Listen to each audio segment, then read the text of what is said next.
Diesel, sometimes when we talk about a topic on this show or in sports in general, there's the other side of the story. There's the flip side of a coin, right? A coin has not one, but two sides. And I think this JJ Redick story, being hired as the Lakers coach, is a true testament of that. This thing has two sides. What I mean by that is, one side is this guy should have never been hired as the coach of the Los Angeles Lakers. The other side is you maybe give the guy a chance and maybe he truly is a winner. I think that's what's so fascinating as I want to get into this JJ Redick story.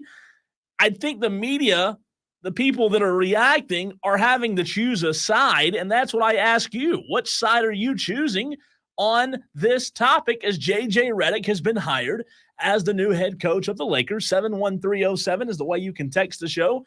Diesel, I found myself this week playing both sides of the coin. I really have. And I know that JJ Redick's a winner, and I know that he's a really good basketball-minded guy, but I've also found myself thinking he has zero coaching experience. So where do I land here? Well, I mean, you got to give a guy a chance, right? You just don't know. I mean, you can't get experience until someone gives you experience. How many times have you been shot down for a job, Cole, where somebody says, well, you don't have any experience? I'm like, yeah, but this is an entry-level job. How do I get experience for an entry-level job without you giving me an entry-level job? True. So you got to get your feet wet somehow. Not everybody is going to go the route of, well, I was a high school coach for 10 years, and then I coached in college for 5 years, and now I think I'm ready for the NBA. No, JJ is like, man, I'm ready now. And he's got a name. He's got star power. He's been on television. Clearly, those who know more about basketball than you and I, and there are a lot of people who know more about basketball than I do. Clearly, those people think that JJ Redick is a bright enough basketball mind to do things the right way in Los Angeles. It was a friend of our show, Jake Crane, who tweeted yesterday that he's pretty sure that NBA head coaches are just glorified babysitters. It is his job to babysit LeBron, to babysit AD. If LeBron's going to make all these decisions, and I know you call that low-hanging fruit, that diss on LeBron, but it's true. There's an awful lot of truth to that. We've seen it at multiple stops throughout his career. His job isn't necessarily to be the head coach. His job is to basically consult LeBron and consult Jeannie Buss. Well, you're right. And I was just watching the broadcast that we have up on the stream in our studio, Diesel. There have been 4 coaches that have taken jobs in the NBA that have had no prior experience. Mm-hmm. Steve Nash, Doc Rivers, Jason Kidd, and Steve Kerr. 4 coaches. Now you add 5 with JJ Redick. And I don't disagree with you about the glorified babysitter. I think you have to find a coach that can mesh well with the players. JJ Redick, Diesel, is going to have guys on his roster that are older than he is. And that's going to be – I don't think it's going to be a challenge. It's going to be a unique situation. I just can't recall a time when a coach has been named that we've had such – I don't want to say complete opposite sides of the story – but like such disparity in what side to choose here on this issue, on this topic, because for the people who say, look, he's never coached, he has no experience. No, he shouldn't have been hired. I understand. I see that side. I really do. I try my best to see both sides of almost every story, Diesel, but I also to see the side of, look, JJ Redick knows basketball. He has a very, very good basketball IQ. Yeah, so I'm happy for JJ, at least in this sense, Cole, that he gets to start his coaching career at a decent place, right? On a decent franchise. Compare that. Like, what if he was starting as the head coach of the Pistons? Yeah. Or the Wizards? Or but that's also the Trailblazers, right? or the Grizzlies. I mean, hell, start me as the head coach of the San Antonio Spurs right now because they got a stacked roster. But a lot of these franchises are just bereft, right? And how many times, Cole, do we say that we're tired of the retreads? We're tired of the same old guys getting head coaching positions. I don't remember who it was. It was an NBA coach who was just hired in the past week. You may know who I'm talking about, but I did see an interview clip. They said, well, why did you want to come back? He goes, well, the money. Monty Williams. Monty Williams. Thank you. Yeah. The money.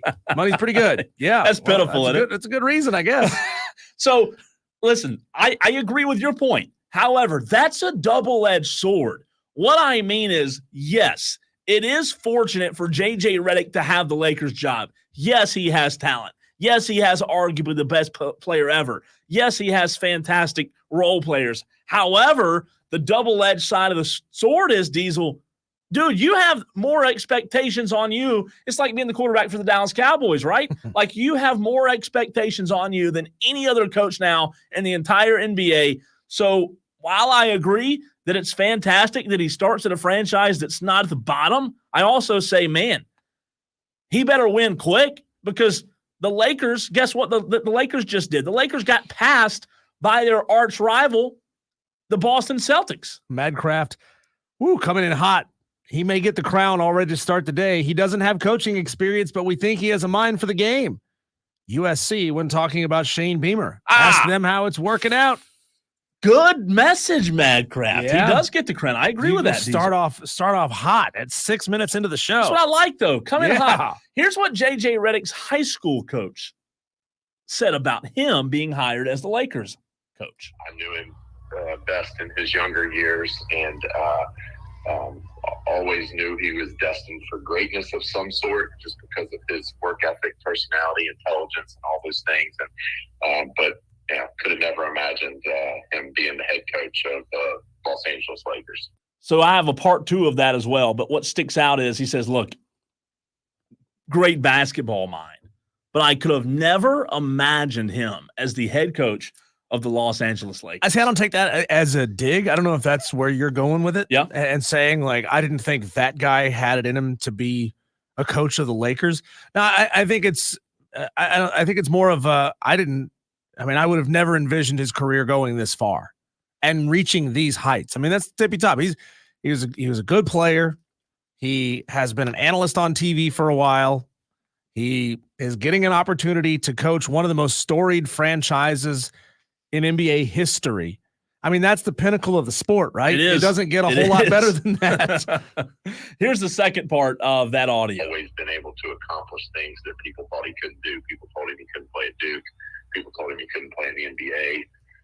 There's going to be doubters out there that don't think he can be successful, coaching the Lakers. But I think he's going to be a great coach. So I guess, Diesel, I asked the question to you and to our Tolos. Do we skip on a lot of talented people, not only in basketball, but just in general, because they don't have the experience? Like, what if JJ Redick becomes one of the greatest coaches of all time? Well, I think it starts a pendulum swing where, it goes from, we don't like hiring guys who don't have experience because we don't trust them, basically. They are an unproven commodity. And then it goes to, it's a gold rush for the brightest young minds who don't have any experience, but they're really smart, right? So it's just this pendulum swing back and forth, and usually it's a mix of both, but one prevails over the other most of the time. And it feels like we've been in an era of retreads, and so now maybe we need to be in an era of first timers. Well, you might be right. And you know what I think about when you say that? I think about Paul Mainieri, who we're going to have on the program in a little bit. Yeah. I think about the decision with Ray Tanner, Diesel. I think about Ray Tanner choosing a guy like a Landon Powell or a Tennessee assistant coach versus a guy like Paul Mainieri, because kind of to your point, they're polar opposites, Sure. One has all the experience you want. One has very little experience, but is that up-and-coming guy. And I think that's what makes this so fascinating. Nobody doubts that JJ Redick knows basketball. Nobody doubts that. If you listen to his podcast, man, like, I love basketball, Diesel. When I listen to him, it's over my head. Like, it is what he is intelligent when it comes to the game of basketball. Can JJ Redick get the most? Here's the question, the $1 million question. Can JJ Redick get the most out of LeBron, AD, and an older Lakers team? That's his job. That's his job, is to maximize what those players are giving. I mean, as well as I do, they very rarely run sets in the NBA. They very rarely run plays. It's basically a lot of run around and ISO ball and fast breaks. And And the question is, can he identify and rectify the issues that are causing the LA Lakers to stumble over the past 2 or 3 years, right? Can he implement new structures that the players will actually buy into? Can he galvanize the team? Can he identify the weaknesses in the interpersonal relationships between the players and galvanize those relationships?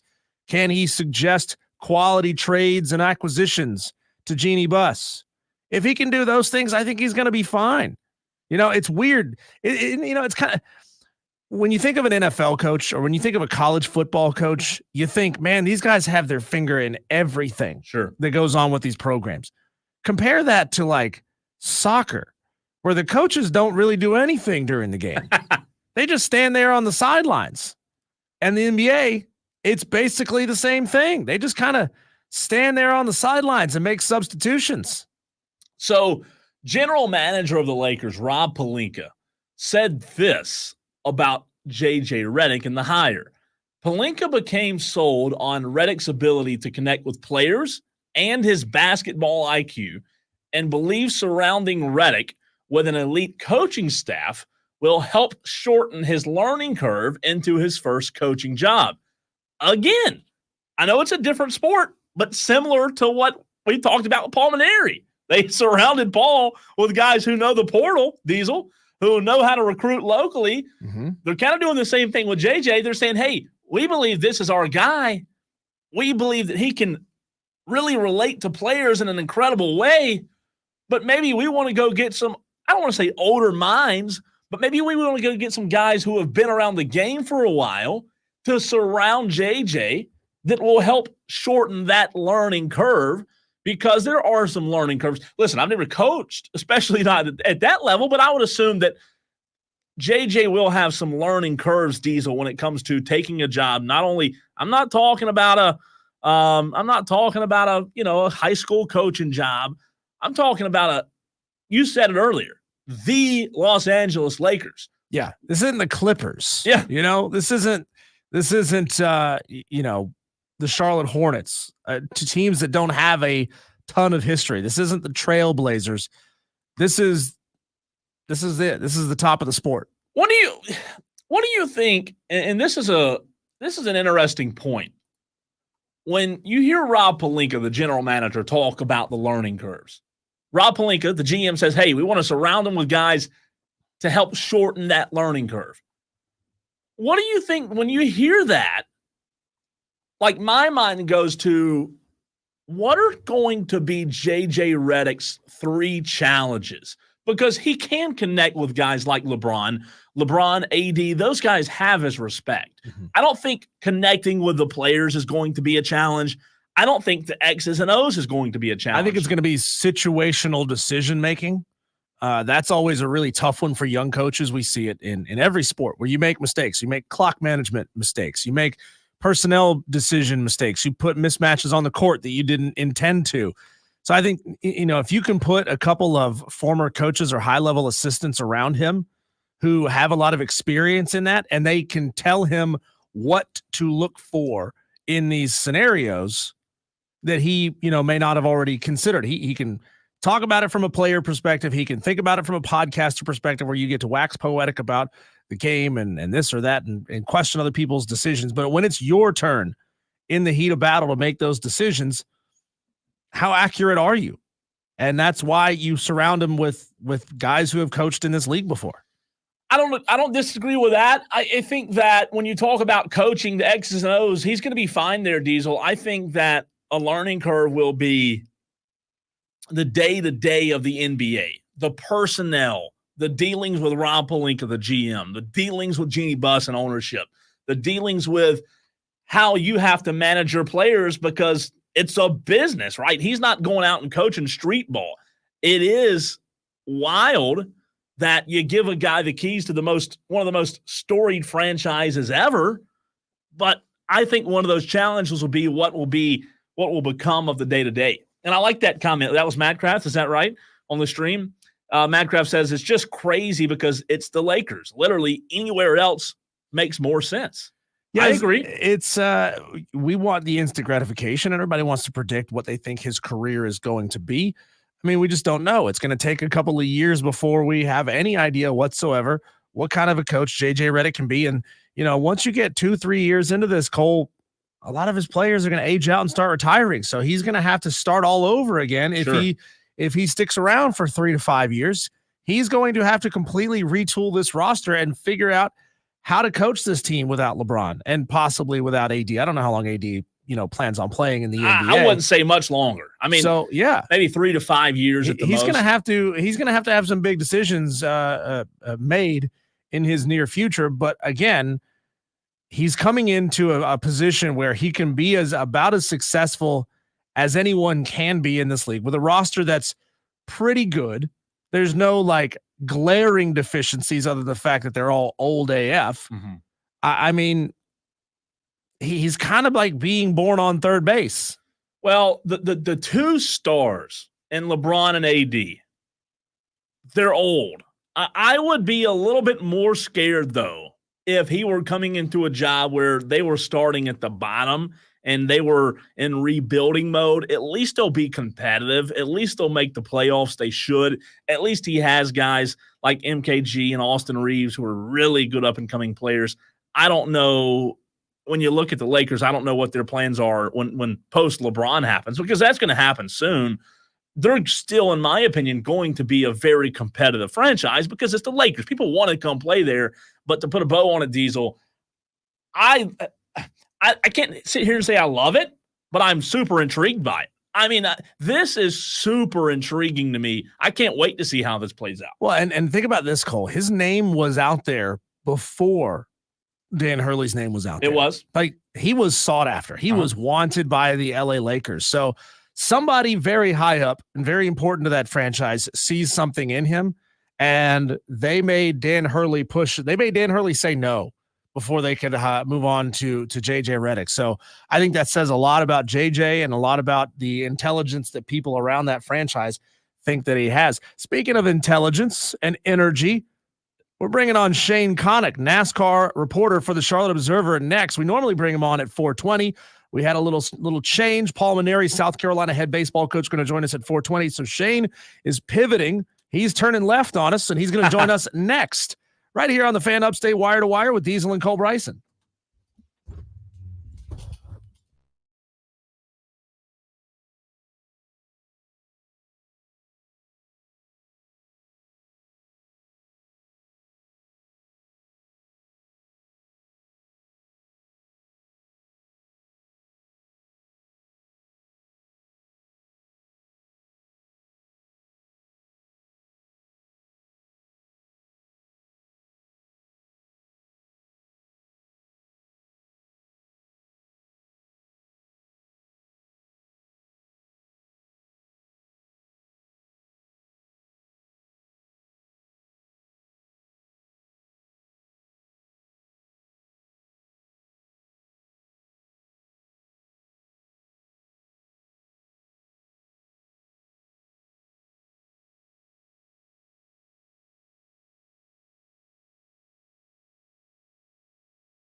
This is what.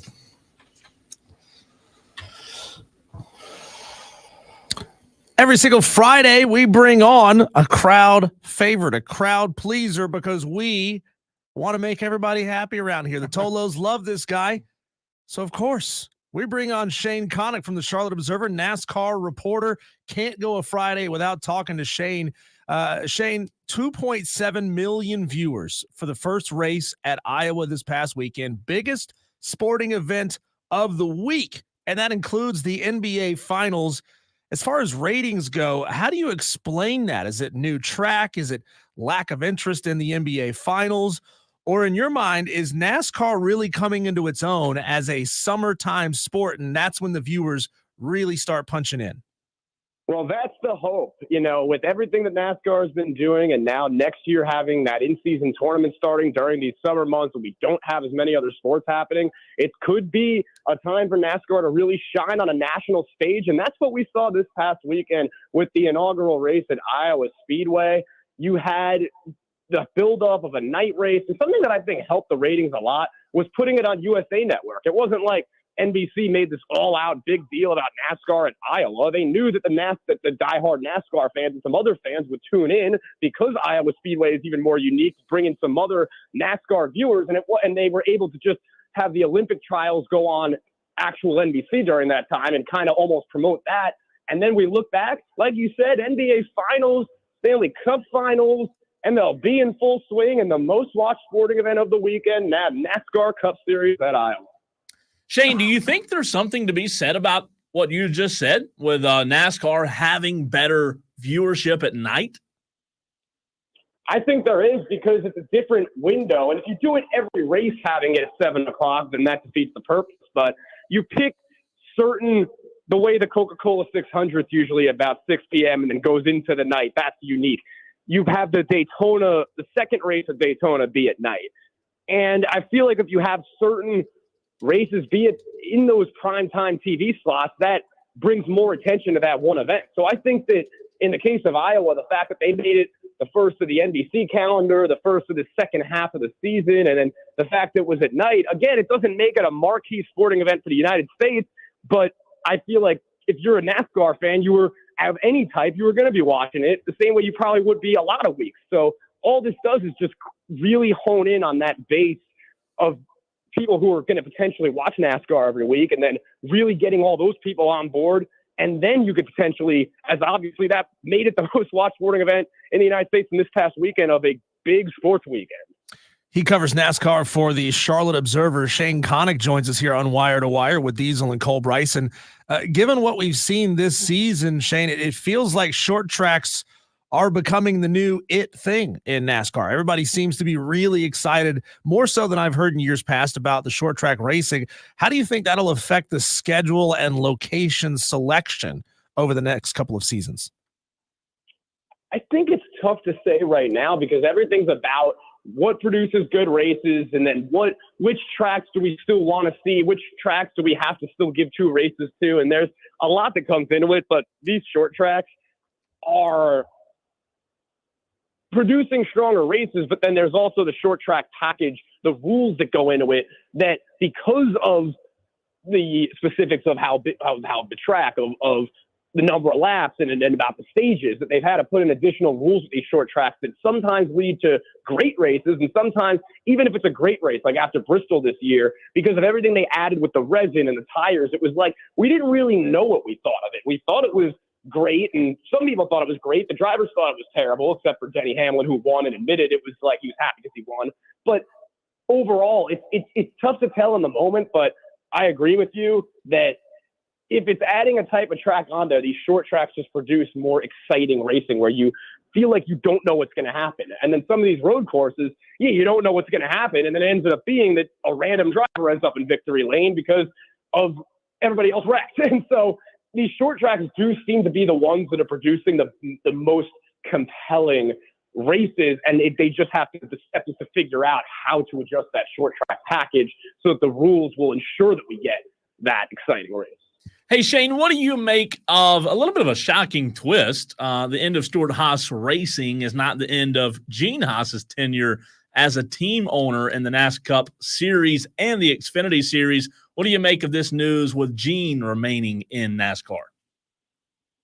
Not what I was expecting. It seemed for sure that Tony Stewart, Gene Haas both made the decision, had come to the decision with Stewart Haas Racing that it would in fact disband after this season. And then to just come out, okay, well, Tony's not going to be involved, but Gene's going to stay involved with one Cup charter and 2 Xfinity cars.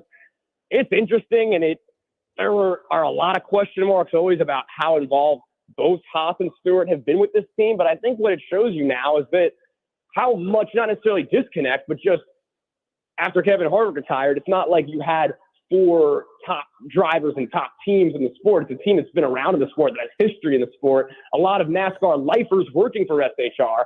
But once they realized the situation, the state the team was in, that they were going to have to go in the direction they did. But again, not expecting Gene Haas himself to stay in NASCAR with one charter, that was not what seemed to be would be the immediate steps after. Shane, I think you managed to speak it into existence last week. Ryan Blaney in a Ford gets the win. He led 201 laps out of 350. Fords led 254 of the 300 laps. Logano, Berry, Keselowski, all Fords finished in the top 10. 4 of the top 10 cars were Fords in the race. Any explanation as to how Ford, who we were just talking last week, what's going on with them and the new body, found so much success at Iowa? Ryan Blaney, just a top driver in the series. And earlier in the year, before he had gotten that win, he had looked strong. But it's a similar deal every week. These Fords sometimes just seem like they don't have the speed. They don't end up getting the wins. But then when you have a lot more action in the races in the playoffs, those Fords get more likely to end up getting those wins. And so it's tough to tell right now. But I think that what we saw after Iowa was we were reminded that Ryan Blaney's not going anywhere. When he won the Cup Series championship last year, we weren't like, wow, that's a superstar in the sport who's so good and then won his first championship. It was somebody who was constantly progressing in that way that champions end up progressing. He's had collecting a lot of accolades. You have the aspect that his father and grandfather raced. And then throughout the playoffs, he wasn't necessarily dominant. He was just good. And then got to the point that he was consistently finding a way to finish toward the front, and that was all he needed to run away with the championship last year. And so this year, early on, it was obvious that it was not the 12 was just some random car, that it was one of the fastest cars in the racetrack, and that if it wasn't ending up in victory lane or ended up wrecking or something, it was not necessarily because anything to do with the car, because of Blaney. And then now Blaney's got that one win you need. He's back in the playoffs. He's as much of a threat as anybody. Shane, what do you make of what Brad Keselowski said over the weekend? And just so I don't put you on the spot, I'll read the quote. Basically, Brad was like, look, I think our sport goes through ebbs and flows. I have to be careful what I say, but we go through ebbs and flows where we're like, hey, let's go to big market X, whatever that might be, LA, Chicago, New York. Brad said, pick your hand of big market of the day, or maybe it's international. And we get excited about the idea of competing in these big markets, that they might have 10 million people living in that city. But sometimes we lose sight of the fact that we just don't serve the fans we already have. He was speaking on the fact that he was such a big fan of being in Iowa this past weekend. Do you think there's any truth there, or any weight, rather, to what Brad Keselowski said? No, there's a lot of weight. There's a lot of weight to that, because a lot of these, this is a sport, every sport has niche followings, has people in certain markets really passionate about it, who grow with that sport. We saw it just yesterday in Major League Baseball with how important returning to Rickwood Field was for the first Major League Baseball game, and hearing stories of players who grew up around there, who all the history that's taken place there. And there's something that he said about history, period, because that's not just, somebody won at some point. That's people who lived in that community, who grew up rooting for a certain team or going to these events. And then when you have a sport at this level in the 21st century, everybody knows the big leagues. They go to the big cities, the big stadiums, and NASCAR is a big league that has the ability to go to more niche markets. That's the biggest thing that happens all year there in most of the places where it goes. So NASCAR for a long time has been having the mindset of, okay, we know we have our fans in Darlington. We know we have our fans in the South. We want to get to LA. We want to get to eventually Chicago. And now you started to see NASCAR find ways to get into those new markets while still maintaining its bases in those markets that are so important to the sport. Iowa never necessarily hosted NASCAR Cup Series races, but they realized the passion that people have there for the sport, and that if they have I think what it really is it's a professional major league sporting event. In the state of Iowa, there just aren't many of those at all. And so to have one time, you have that. Yeah, everybody come. And that is exactly what sport needs right now. He is Shane Connuck. Find him at Shane_Connuck on Twitter. Ty Gibbs falling down the playoff standings after Iowa, Shane. He was the biggest mover of the week, certainly in the wrong direction there. 11th in the regular season standings, but 13th in the playoff standings. And this is directly from NASCAR.com. Can you explain to me the difference in those two sets of standings? And is Ty Gibbs really in danger of missing out on the playoffs? He could be. I mean, it's interesting because it comes down to those 15, 16, 17, 18 spots. So little separates them. We get down to those races toward the finish, and everyone's watching that cut line. Everyone's trying to do different things. And for the fact that Ty Gibbs has not ended for as strong of a year as he has had, and as strong as he's been running in qualifying, as strong as he's been running even with finishes. And so it makes sense that if you have a lot of strong finishes, you run well, you'll end up in the playoffs. And so it feels that way with him. But to your point, getting further and further this season, he hasn't got to win. And sometimes it's not like he's the best driver on the track necessarily. So starting to get into that season where we're really going to be watching that cut line closely. Shane, another race this weekend on USA Today. This is a two-part question. The USA Today 301. The first part of the question is, when are we going to get a Charlotte Observer 301? And the second part of the question is, what do you expect from London, New Hampshire? Yeah, I would really love to have a Charlotte Observer 301.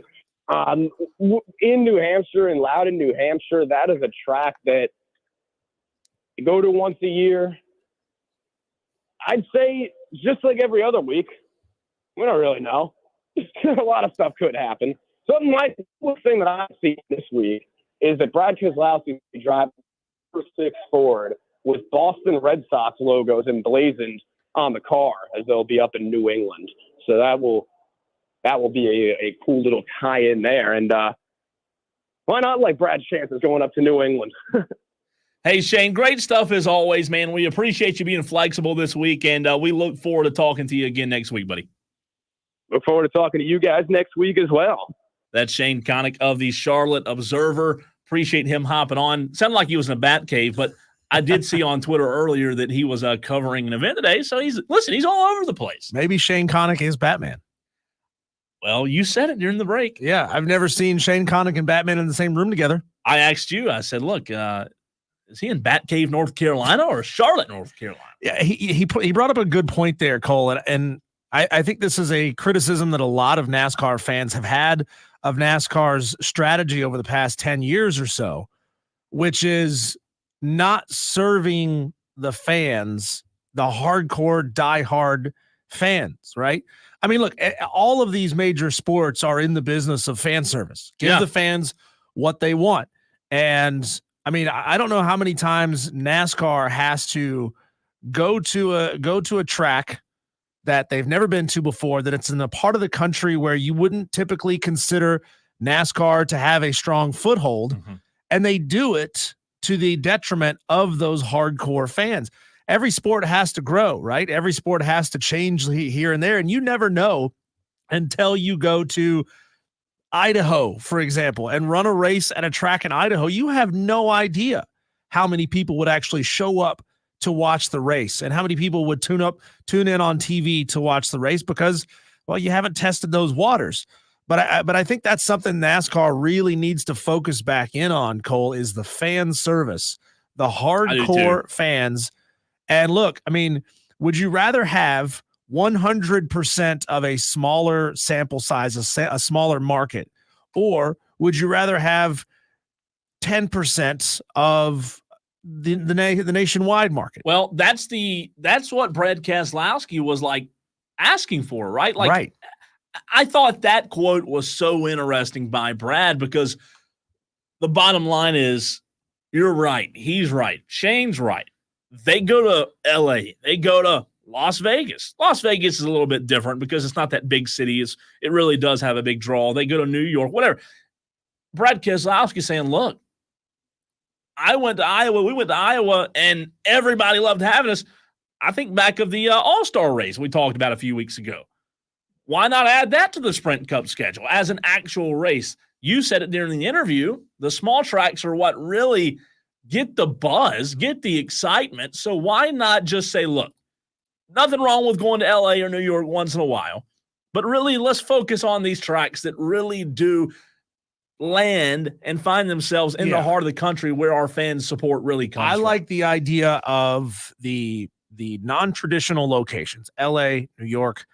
I like the idea of those being little small challenges within the season that are not like they're not points races. Mm-hmm.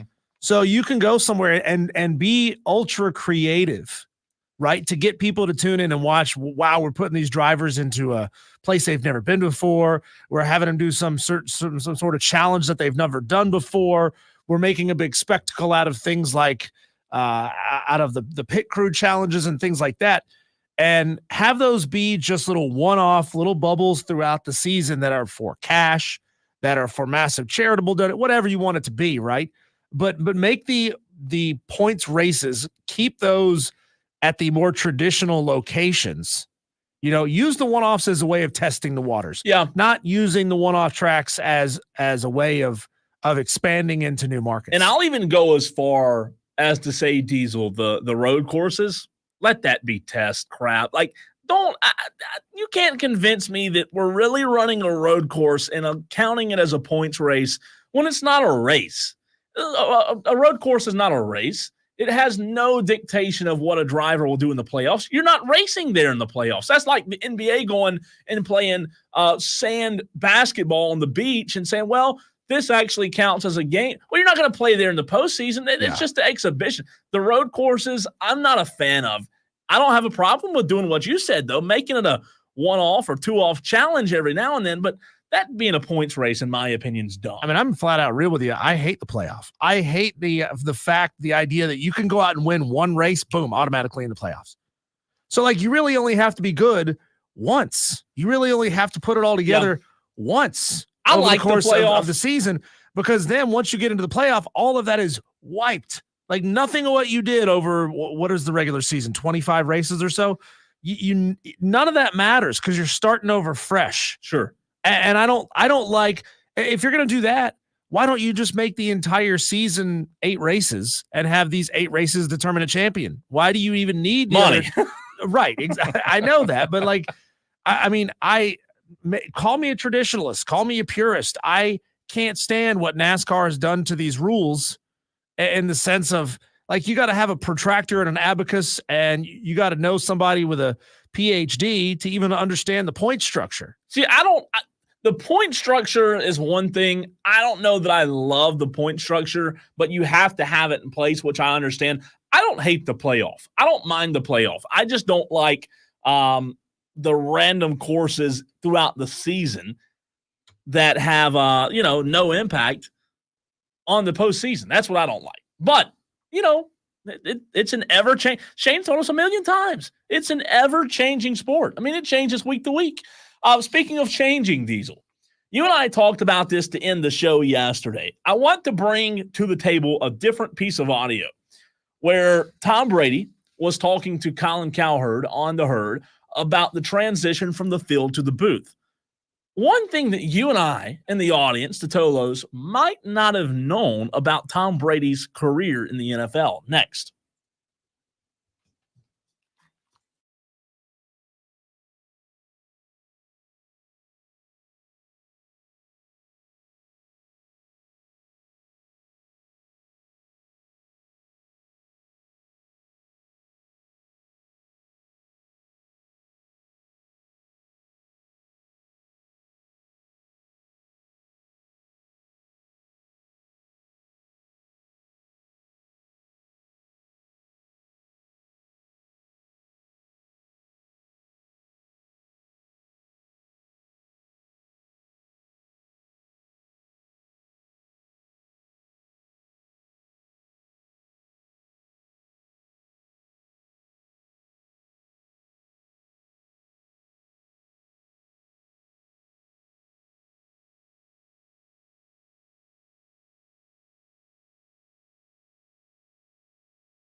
On the Fan Upstates.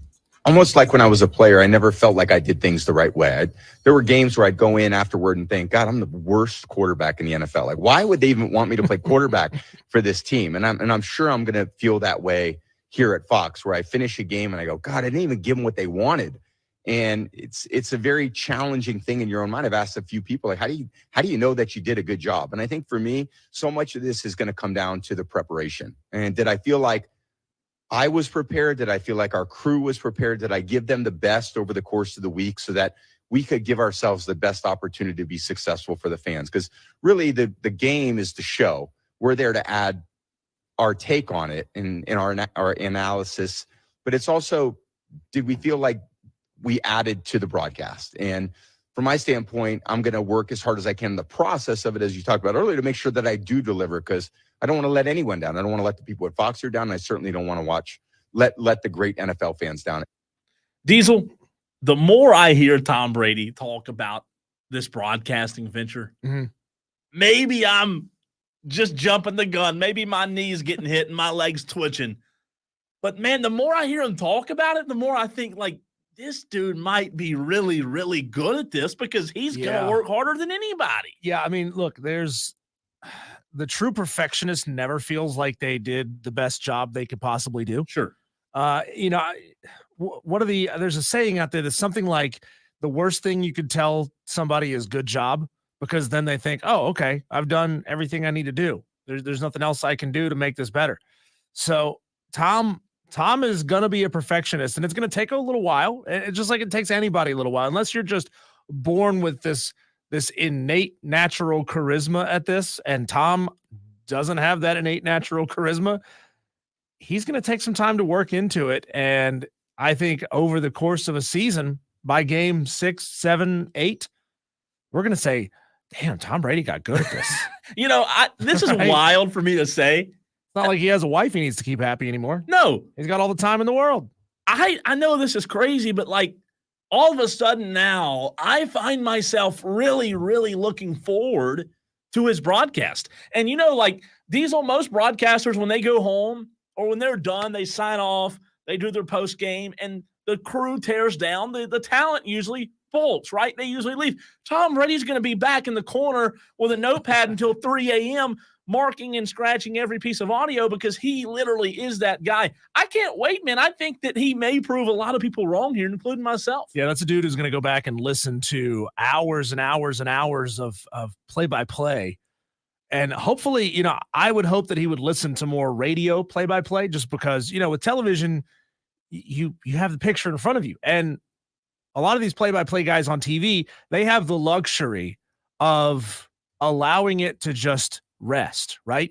You say what you say and allow the fans to just sit and watch. They don't have to fill up every moment with speaking. But it's a lot harder. Radio's different, right? Yeah. You have to fill that up. You have to create that theater of mind. You have to describe what you're seeing rather than just analyzing what you're seeing. So you're not adding to as much as you are literally being that guy. Like, I agree with you.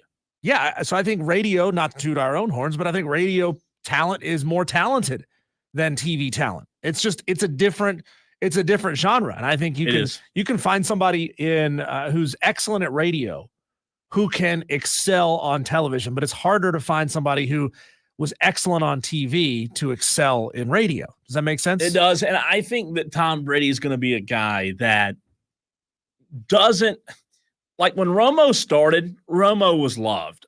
I do think after 3 or 4 years, Romo, I think he did start to kind of fade in terms of people just didn't have that overwhelming love for him. They get tired of the shtick. Well, maybe so. And I think that's where Tom might be able to evolve and say, look, my stick's not going to be calling the plays out before they happen. My stick's going to be genuine Tom and just giving the best analysis, because the bottom line is, man, even in radio, people think you have to have a stick, right? And I'm not saying it doesn't work, but some people think that that's the only way to operate. There are successful people in radio. I think Dan Patrick's one of the most talented ever. I think he's one of the best ever at doing a good job daily on a consistent basis, not having a stick, not pushing the agenda every single day, like a lot of other talk heads on TV, on radio, I think that Brady's just going to say, look, I'm going to organically make this the best broadcast there's ever been. Well, I'm glad that, Tom isn't, hopefully he doesn't try to decide before he gets into this role what his thing is going to be, what his shtick is going to be, right? Yeah. He just doesn't need one. Right. Allow it to develop organically. You never know. You never know. I mean, when we started this radio show, Cole, we filled up every single segment on this show with an original piece of content. And then over time, things start to develop. And okay, then the 5 o'clock fight sort of grows out. And then other things are going to grow out of it as well. Just a one-off idea that we tried here, we tried there. And that was really good. We kind of like that. Let's see if we can replicate that and repeat it and do it again and again. And that's how a shtick develops, right? So you can't force it. It has to be organic. And Tom, I mean, he is one of the fiercest competitors to ever play the game. Yeah, he is. And I hope that he can find that balance between devoting every waking moment to making something happen versus just letting it flow, letting it be. So I agree with you. I'm excited though, man. Like I'm pumped for it. I'm ready to see it. I'm ready to hear it more than I am see it. When we come back, Cole, a former Clemson Tiger assistant has just gotten himself a big ass contract. We'll talk about that next here on Wire to Wire. He's Cole Bryson. I'm Diesel. You're the Tolos. Turn it on, leave it on. And this is the Fan Upstate.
Look who's coming up in the world, getting himself a fat old pay raise.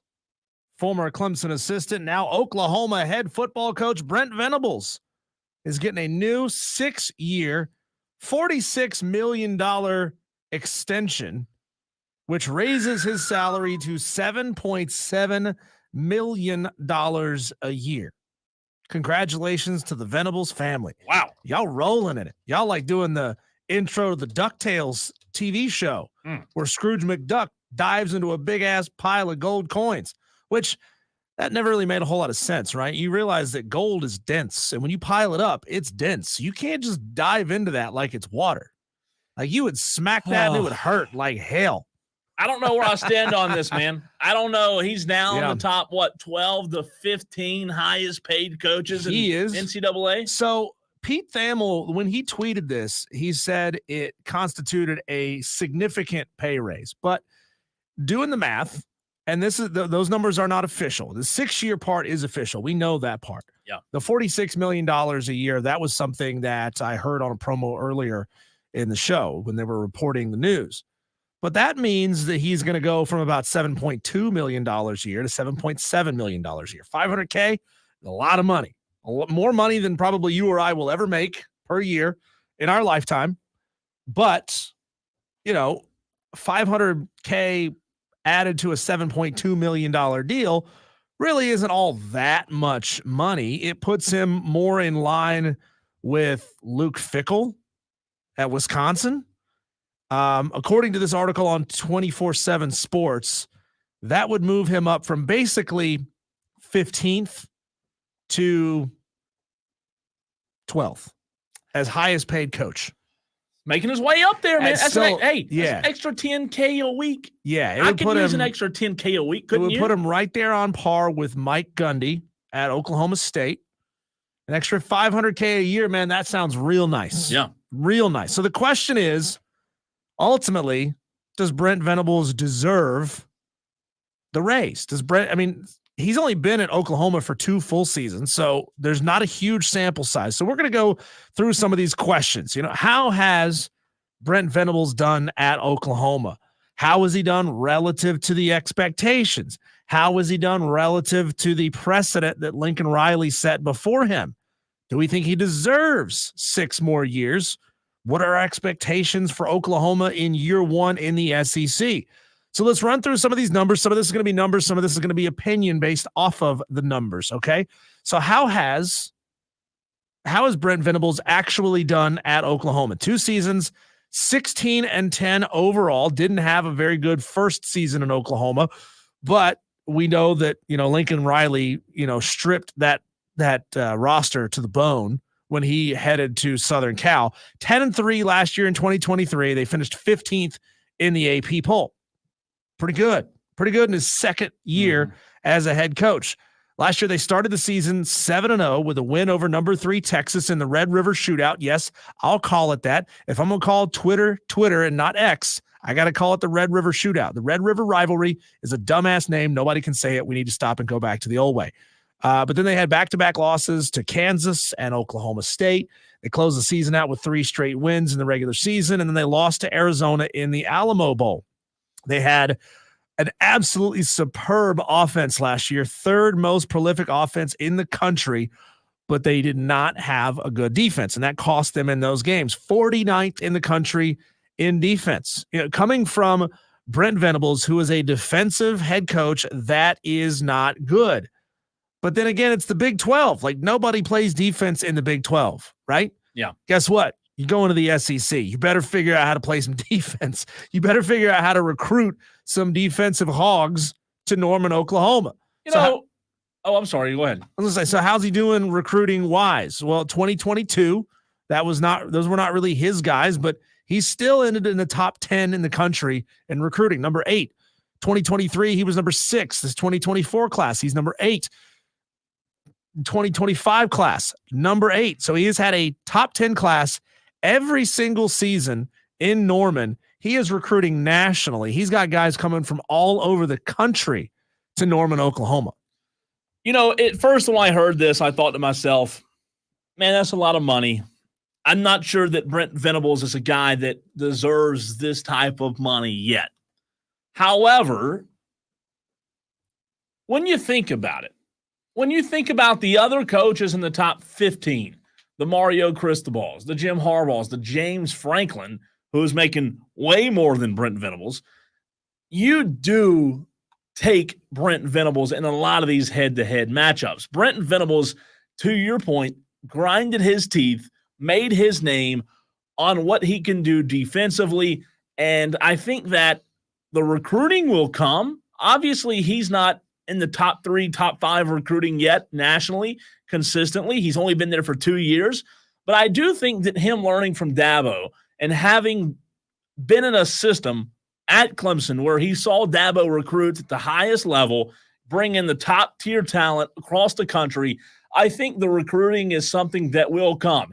Listen, he went to Oklahoma in a very weird time of college football 2 years ago where I'm sure that he was thinking, okay, I'm going to have to build my recruiting classes similar to what Dabo did. I'd love to ask him that question because, bam, he gets to Oklahoma and, hey, none of that matters anymore. Here's the portal. Here's NIL. So Brent Venables, while he's taking on Diesel, a new coaching gig, he's having to adapt to a new form of college football.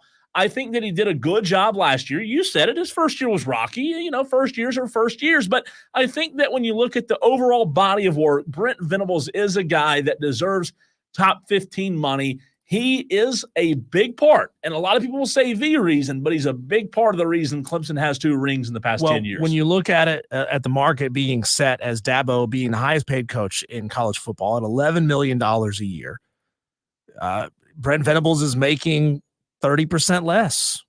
30, I don't think that that's really too far off. So what has he got coming into Norman this year? Straight out of high school recruiting class, he's got a 5-star defensive lineman, David Stone, joining the roster. He's got a 4-star commit cornerback, Tristan Haynes, for the 2025 class. Now, we don't know if he's going to end up in Oklahoma or not. For the portal class, Cole, he's doing really well for himself this year. Number 20 in the country, a lot of wide receivers in the portal class, but 2 really key pieces that could help them out a lot on the defensive side of the ball.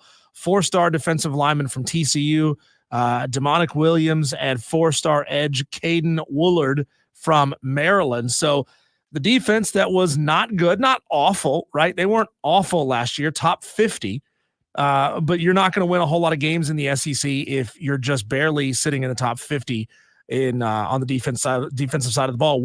One big key loss that they do face in the transfer portal this year is that they lose all name team quarterback General Booty. He is no longer wearing what do they call it? Crimson and cream. He's not wearing that anymore. He stunk at Oklahoma, so it really doesn't matter. He's headed to UL Monroe. He stunk. Yeah. The question is, how has that booty stunk? How has Brent Venables done relative to the expectations there in Norman, especially coming out of Dabo Swinney's system?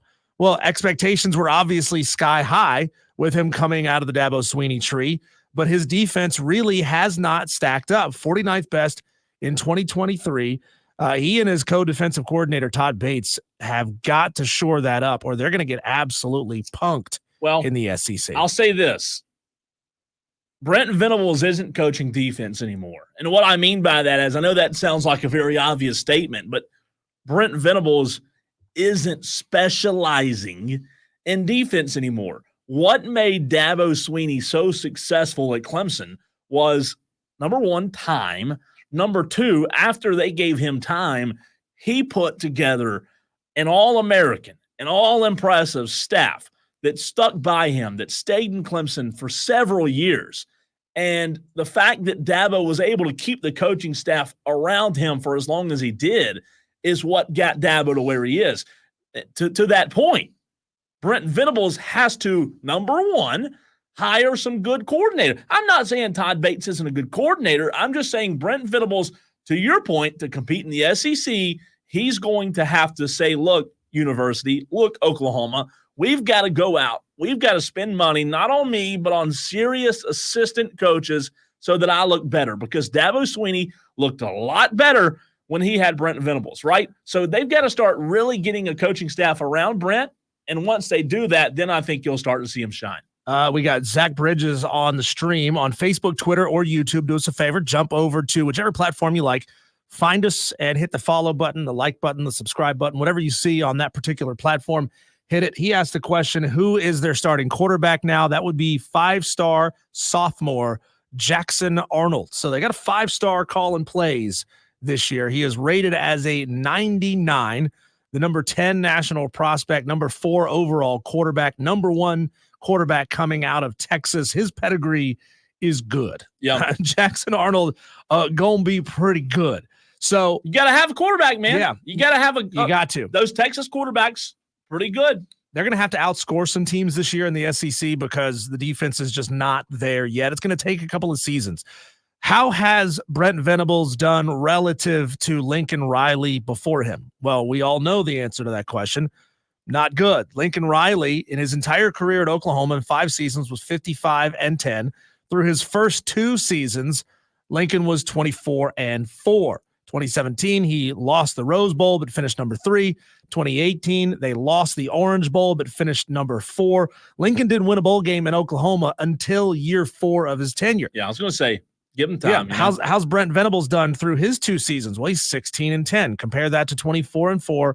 Brent Venables 16-10, a disastrous first year. And again, Lincoln Riley didn't have to deal with a lot of the things that Brent Venables did in his first year at Oklahoma. Well, again, we talked about it earlier. Lincoln absolutely gutted Oklahoma's program and took everything that really mattered to that program with him. And that's what I was going to say. Southern Cal. When he left, it was in a place of despair. Right? And the higher ups, the ADs and the board of regents or trustees or whatever they got at Oklahoma, they know that. They knew that it was going to take a little bit of time to build this thing back up, especially when you got just gutted, the way that Lincoln Riley gutted that team. But he's appeared in 1 bowl game at Oklahoma, the Alamo Bowl last year. They lost, but finished top 15, right? Both of those guys were first-time head coaches. So when you compare what Lincoln Riley did to what Brent Venables did, both of them first-time head coaches. Brent Venables simply didn't stack up, but the conditions were very, very different, what they both faced. And here's the deal. You're not going to be able to compare Lincoln and Brent anymore. In my opinion, 2024, wipe the history, wipe the page on the head-to-head versus Brent and Lincoln at Oklahoma, because guess what? Lincoln never coached a down of Oklahoma football in the SEC, in the hardest, most difficult conference there is. Yeah. If Brent Venables is successful, that's one thing. But Lincoln Riley, I'm not taking anything away from what he did. He was phenomenal. He had a prolific offense. He's a great coach, great offensive mind, but he didn't coach in the SEC. Brent Venables, it's a different animal right now. And by the way, let's not act like Lincoln Riley right now is just running shop on everybody either. Lincoln was on Bob's staff, right? So he elevated. If I'm not mistaken, Lincoln Riley was there on Bob Stoops' staff. He elevated into a role. He didn't have to deal with the transfer portal era. So Lincoln Riley, kind of like the way we were discussing earlier, kind of bored on third base when it came to coming into Oklahoma. Spur Daddy says Oklahoma will finish 5-7 in their first SEC season. Spur Daddy, that's where you and I differ. We're going to get to that here in just a second. Well, let's just go ahead and jump right into it. What are our expectations for Oklahoma in year 1 in the SEC? Cole, I want you to kind of tally your wins and losses on this. Okay. And we'll see what we think is going to happen with Oklahoma in year 1. Temple, Houston, Tulane. Do you see any losses there? No. Okay. I didn't think so. So we both got them going 3-0 through weeks 3. Okay. Tennessee, week number 4 at home. Ooh, what a game. In Norman. Tennessee is starting redshirt freshman quarterback Nico Lamalieva. Tennessee on the road at Norman, first SEC game. I don't feel great about it. However, it being in Norman, it helps. It helps. I'm going win. Yeah, I mean, I could see it. That's going to be a tough test, man. Yeah. I know they're bringing in a new quarterback, but they've still got some pieces coming back. I'll be generous. I'll go win as well. We'll see if that continues. So we got them starting 4-0. Here we go. They are headed to the Plains at Auburn. Auburn is a bleep show right now. Yeah, that's another win. That's another win for me. So now here they are. They're at 5-0. God, what a start 2-0 that in be. the SEC. Okay, here we go. Neutral site versus Texas. Loss. Yeah, I think with the way that Sark has Texas rolling right now, and the fact that Oklahoma is starting a sophomore quarterback, that's probably going to be a loss. It's not a 50-50 game, but I think it's probably like a 60-40 game in favor of Texas. Okay, so there we go. We got them. I think we both agree up to this point they are 5-1. Then they face at home South Carolina. That's a win. Yeah, I'll go win there. Okay, next up on the road at Ole Miss. I got that a loss. I'll go loss as well. I agree. Next one, It'd be a heck of a game, though, man. Easy. They take on the Maine Black Bears. That's a win. Yeah. At Missouri. Win.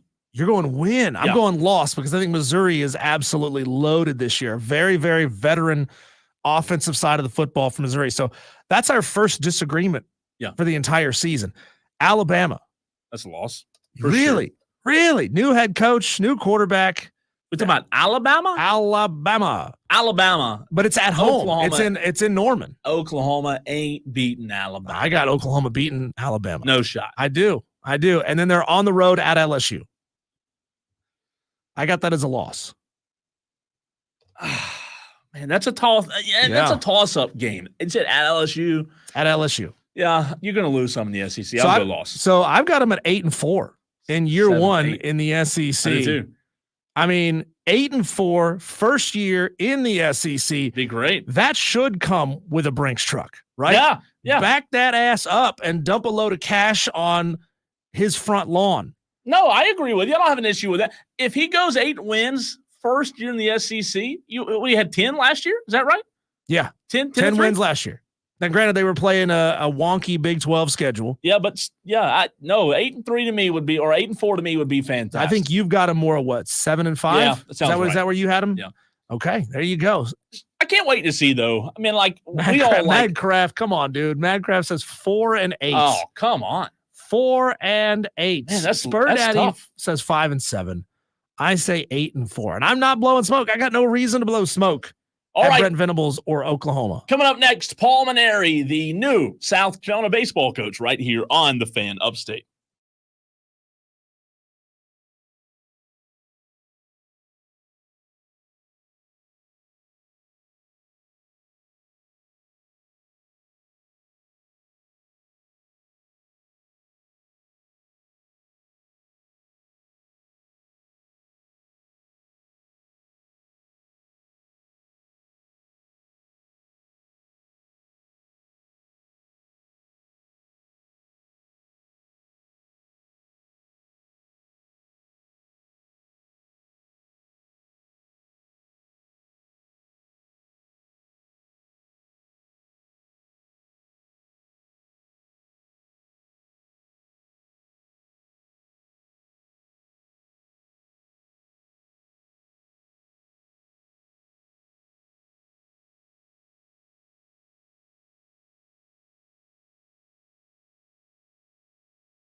The Fan Upstate. It is Wire to Wire, a Friday edition right here on the Fan Upstate as we bring in the new head baseball coach at South Carolina, Coach Paul Mainieri. Coach, we appreciate you taking time to join us today. What's it been like, man? The last few weeks have probably been crazy. Interviews, meeting players, meeting coaches, but I'm sure you're up for it. Woo! It's been great. I mean, it feels like the old times again. You know, I used to sit on the couch and be bored and wish I was busy and in the grind. Well, I got my wish. I'm back with the head spinning and very little sleep. I think I've been in the office till midnight about 4 days in a row and got back in the office about 7 o'clock in the morning. So it's been a labor of love. I've enjoyed meeting all the players, doing interviews, talking to recruits, talking to my staff, just getting organized for this new school year. And I just feel like I've been born again. Let's go. Paul Mainieri, new head baseball coach for the South Carolina Gamecocks. Thanks for joining us here, Coach. We were listening to your press conference, your introductory press conference, and both of our eyes just shot up when you said it's way better living here in the Midlands than up there in the upstate. Did you know that line was going to cause such a ruckus? I didn't know it did cause a ruckus. One of the administrators coached me to say that, so I didn't know exactly what I was saying. But I'm learning about the Carolina traditions. You know, Coach, I didn't mean to offend anybody. That's for sure. You know, it's funny you say that because that was one of the things that Diesel and I talked about last week. Was like the outside perspective. We know that living here, growing up here, South Carolina and Clemson, they hate each other. But from your perspective, what's the national perspective on this rivalry, or if you even think of it as a rivalry? Well, I'm learning about it. You know, it seems that each state has its own rivalry. Florida, Florida State, Texas A&M, Texas, Arizona State, Arizona, et cetera, et cetera. So I've always thought rivalries were a great part of college athletics. You know, usually the rivalries are much more between the fans than they are between the athletes and the coaches. But you know, I didn't mean to offend anybody at Clemson. Trust me. You know, I don't know anybody at Clemson. I've always admired the Clemson baseball program. From the Wilhelm days through the Leggett days, and now Bakich is doing a great job. So I'm looking forward to the competition with them. But you know, I'm wearing the garnet and black. So whatever I have to do to keep the rivalry going, I'll be happy to do so. I promise it'll be good sportsmanship from our end of it, though. Coach, you said there that retirement wasn't all it was cracked up to be. Why this job? We understand that you had other offers to come out of retirement and you chose not to take them. What specifically was it about South Carolina that said, this is the one, this is where I jump back in? Ray Tanner. Really, it was Ray. I competed against Ray when I was the coach at LSU for several years and always enjoyed the competition. You know, it was great sportsmanship between the two teams. Whoever won the game shook hands with the other coach after and, expressed their congratulations. There's always been great mutual respect between Ray and I, at least from my end to Ray. I hope Ray felt the same way about me and about the baseball teams. And so when Ray called me about being interested in this job, I was flattered. You know, I was flattered many years ago when Skip Bertman called me about coming to coach the LSU team. You know, when you look at Ray, you look at Skip, you look at some of the greatest coaches of all time, and when they pick you to want to run their program that they built, obviously Ray had coaches before him like Bobby Richardson and Jude Raines that did awesome things as well. But, Ray won the 2 national championships and had almost a third. And when he expressed his confidence in me that I could kind of, play a part in restoring the glory, I was just so flattered by it. And when you look at the whole package, we have a beautiful field, a passionate fan base. We're still in the Southeastern Conference. Just all the boxes were checked for me. The only thing is that I'm going to be separated from my family a little bit more than I'm used to. But outside of that, it was like a perfect job for me to come out of retirement for. And I wouldn't have just done it to take a job, but the right situation presented itself, and here I am. Coach Paul Mainieri joining us on this Friday edition of Wire to Wire on the Fan Upstate. You talked about being at the office until midnight, having so many things to do, including talking to us and checking that box and getting that out of the way. I know it's a lot, but what was keeping guys like Kennedy Jones and meeting Cole Messina, the guys that you already had, was that the first order of business for you? Oh, yeah. A big thing for me, the first biggest job I had was retaining Monty Lee onto the staff, because Monty is very well liked by the players. He's an outstanding coach. He's an outstanding person. I'm so happy that he's decided to stay with us. If he hadn't stayed with us, I don't know, with today's day and age with the transfer portal, if all the players would have stayed committed to South Carolina. We'll never know, but I'm glad we're not going to have to find out. But I think keeping Monty around was a very important thing. And then, listen, I had a nice visit with Cole Messina in the office the other day. My guess is he's probably going to get drafted high enough that he'll want to sign, and that's okay.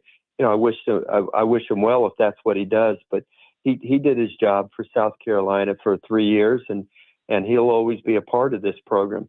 I think my first call, though, was to Ethan Petrie, to be honest with you, because I knew for sure he was coming back, and he's an outstanding young man. And I had a couple of good visits with him on the telephone. Of course, he lives down in Florida. He's not here in Columbia. But talking to many of the players, I just had a nice visit today with Eli Jerzenbeck. I think he's going to be an outstanding pitcher for us. And, I think there's talent here. Now we need to hit the road and get some more kids to fill the roster. But, the goal is to put a very competitive team out there next February. And I think we're on our way to doing that. Coach, had you had any relationship with Monty Lee before you got this job? Did you know him personally? And, if you've just now met him, where do you see his future 4, 5, 10 years from now? Well, I actually didn't know Monty very well. We'd only just talked a couple of times in our career about certain things. When I managed the USA collegiate national team in the summer of 2018, had an outstanding shortstop in Logan Davidson, and he wanted me to consider him for the team. I had a player that transferred from from LSU to Clemson, and we discussed that situation once. But I had checked with a lot of people that knew Monty. They knew him from the recruiting trails and so forth, the people that I trusted. And everybody, it was the same thing I heard from everybody. Outstanding coach, outstanding person. And then, of course, Ray Tanner was a big fan of his. And we obviously discussed, the value of him staying with the program in terms of keeping the roster together. And that's exactly what happened. But I wouldn't have kept Monty if I didn't think that our philosophies were aligned and that we could work together in an outstanding way. But I had about a 2-hour talk with him, and just about everything that we discussed, we were on the same page about. So I'm excited about having him. I think he's working so hard already. In the first week that I've been on the job, he's been on the road virtually the whole time, along with Terry Rooney, our recruiting coordinator. And I'm looking forward to working with Monty. Coach, for South Carolina Gamecock fans that are hearing you say that, what does the coaching tree, the coaching system now look like with having a guy like Monty Lee, who you just said has been on the road a lot already, and you being the head coach? Is it going to be a lot of bouncing off of each other? And can you talk about those roles once the season starts? Well, right now we're talking to each other on the phone about 10 times a day, I think, and many more text messages besides that. But I'm empowering Monty to do a lot. He's been working this area for so long, and he knew the players on the team that were returning. So, I have to count on him for his evaluation of everything. When the springtime rolls around, it'll be a work in progress in trying to kind of feel each other out as far as, where I'm going to let him decide things, where I have to, take the bull by the horns myself. He's an offensive minded coach, as am I, but I also am really emphasize defense, fielding defense, because, the pitching staff, I think we're going to have a good pitching staff, and the only way that they can fulfill their potential is if you have good defense behind them. So I'll take a big lead in the defense, area, and I'll be calling the shots during the game offensively. Just haven't really got that far down the road in discussing everything with the other coaches on how we're going to manage games. Right now, we're just trying to put a good roster together, and then we'll figure everything else out as we go down the line. Brand new head baseball coach at South Carolina, Paul Mainieri, joining us here on the Fan Upstate. I want to give the listeners a chance to hear you talk some ball here for a minute. How do you explain a team like Florida, who didn't have a phenomenal regular season, and they made such a deep run in Omaha and really impressed a lot of teams, even beat the team right here in the Upstate, Clemson? You know, how do you explain a team that had such a relatively weak regular season being so good down the stretch?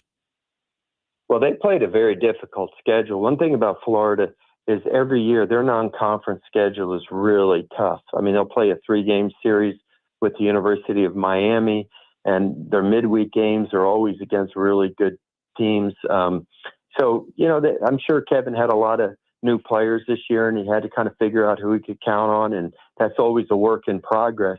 But you've seen this happen before. Ole Miss was the last team in a few years ago and ended up winning the national championship. We've seen 4 seeds like Fresno State win the national championship. I mean, baseball is a unique game. You know, it doesn't always go to the biggest, fastest, best athletes. It's the teams that are playing well at a particular time. You can have conversely, you can have a great regular season. One year, my LSU team went to Omaha with a 57-9 record.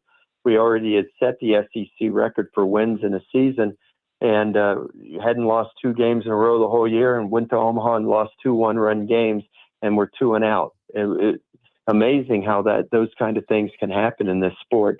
But you got to give credit to Kevin O'Sullivan. He kept the team together, and they played hard right to the very end, and they made a really great run at it. Coach, you know, I heard you say the other day that when you looked at this program in the week or so that you were evaluating taking this job, you looked at this program and you thought that it needed a shot in the arm.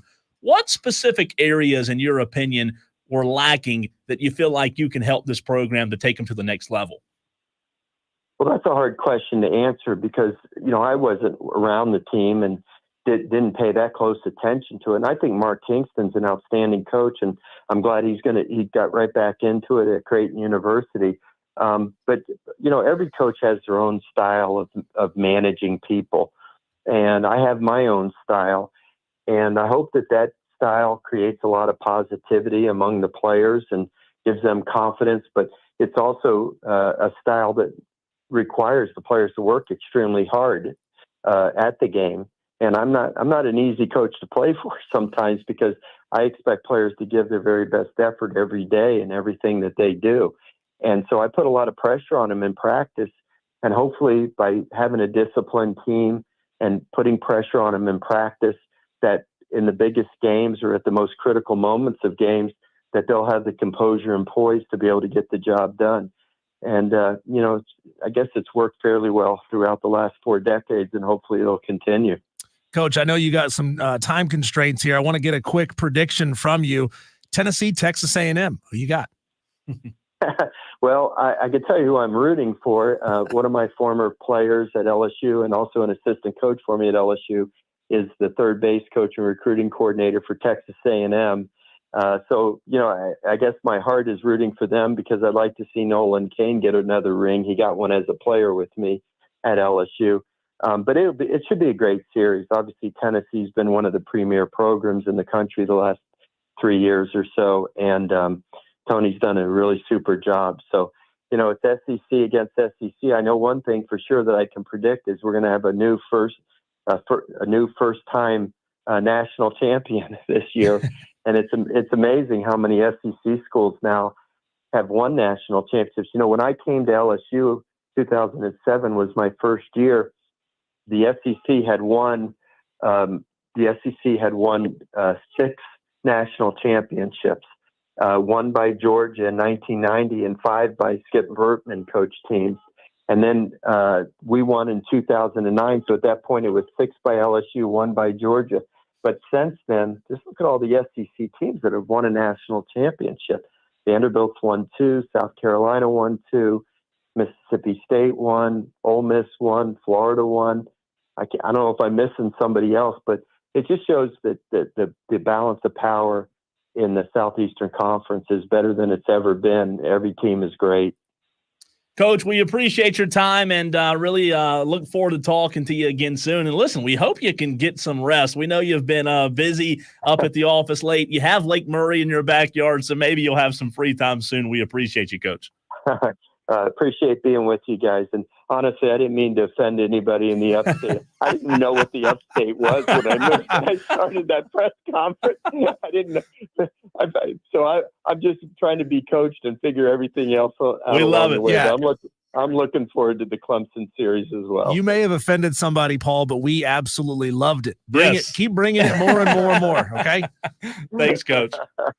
All righty. Bye-bye. That's Coach Paul Mainieri. Just fantastic. To your point, keep bringing it. Don't apologize. Let's go. A breath of fresh air in that program, man. I think if there are any South Carolina Spur Daddy, where you at? There he is, Spur Daddy. I think Spur Daddy has most definitely come around on the hire. I know Spur was a little confused. It was like a different name. He was changing his name. Yeah. He was towing the edge of tall buildings. Some crazy stuff was going on in the Spur Daddy household, but man, I'm telling you, if you're a South Carolina Gamecock fan, you got to love this hire. You've got to feel as good about this hire as you possibly could. We talked about that when it happened. Like, yeah, it was out of left field. Yeah, people didn't expect it. And yes, it wasn't even on the short list of names that we were looking at when it came to the next baseball coach for South Carolina. However, I'll tell you what did it. And he may apologize, and then he can apologize till he's blue in the face. But him getting up there and saying that won a lot of fans over, just that comment. And you heard him talk at the presser when he was named the coach just now. Diesel, every time he speaks, you can hear the experience. You can tell that he's a winner. And I think South Carolina fans will continue to come around to him more and more. I really do. Yeah, as you said it, every time he opens his mouth, he's winning over more fans. So, South Carolina, you got a good one. And you know what, man? Like, I can't imagine. We've talked about this before, but being a guy at his age, coming into a new state, new program, new staff, new AD, new everything, away from his family. And, oh, by the way, college athletics are not what they were when you coached just a few years ago. It's got to be kind of daunting, right? Yeah. Like, he didn't say that. I'm not putting words in his mouth, but it's kind of, when you look at it, man, he has a big task in front of him, but I do think he's the right man for the job. I think we have two absolutely phenomenal coaches in this rivalry right now. Yeah, as of right now, until we see a full season under his belt, I'm still giving Eric Bakich the edge. But man, when's the last time we had two good coaches like that? I mean, he gave credit to Kingston, not bashing Kingston, but this is I think what the Gamecocks need. I really do. Yep. When we come back, Cole, we both saw an interesting video independently of one another on Twitter of the most decked out Tennessee football man cave we've ever seen. So I want to ask you, the Tolos. I'm going to give you an unlimited budget. What are your top 3 must-haves in your sports man cave? Start texting into the show, 71307. Start your text with keyword fan, or put it in the comments on Facebook, Twitter, or YouTube.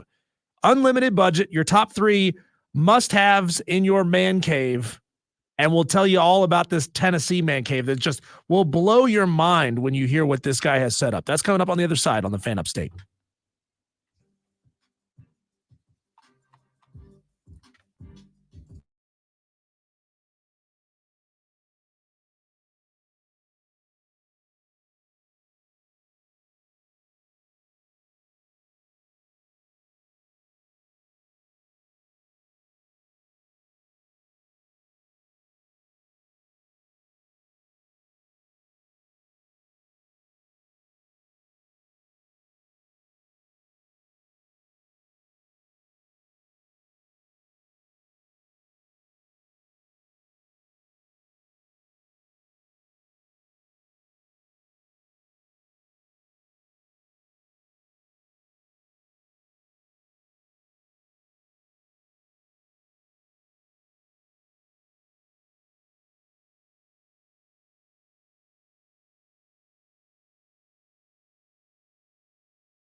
Man, I see things like this, Cole, and I wonder, how high is this dude's monthly payment on his credit card bill? We both saw a video posted or shared by Jake Crane of Crane & Company. Proud of him and the show that they're doing now, 2 to 4 Central. So now they're on the same time as us. Yeah. 3 to 5. But he posted a video of a gentleman walking down the stairs into his basement, into his Tennessee Volunteers man cave. Now, if you're a Gamecock fan or if you're an Alabama fan, you're going to say, ugh, all these things that I'm saying sound gross. Just picture for a moment it's the equivalent for your school, right? So this is what we see. We come down the stairs into this guy's basement, and he has dozens of framed photos of, I'm sure, varying importance to Tennessee Volunteer fans lining the walls. I'm talking framed and matted posters and things like that. He has got a custom Tennessee Volunteers pool table with orange felt and the block tee right there in the middle. It's got like Go Vols engraved into the side of this thing. Yeah. He's got orange and white checkerboard flooring throughout the entirety of his downstairs. He's got a rack hanging from the wall with autographed Tennessee jerseys. Who knows who all is represented in these jerseys? He's got a kegerator right next to a full bar. He's got an array of TVs, probably 7, 8, 9 TVs, and a half dozen custom Tennessee stitched recliners lined up in front of this wall of TVs. So and the wall is curved, by the way. So no matter where you sit, you've got a good angle of every single TV on the wall. So you're telling me he's not in radio for a living. Is that what you're saying? No, he is not. He's not in local radio. No, he is not. But that's an impressive setup. I mean, that is you win a sweepstakes kind of setup that anybody would love to have at home. So I ask you, the Tolo 71307, start your text with keyword fan or comment on the Facebook, Twitter, or YouTube streams. I'm going to give you an unlimited budget here. Okay. So I don't want you to try to like, oh, this is $500 and this is $1,000. Just unlimited budget here. Money is not an object.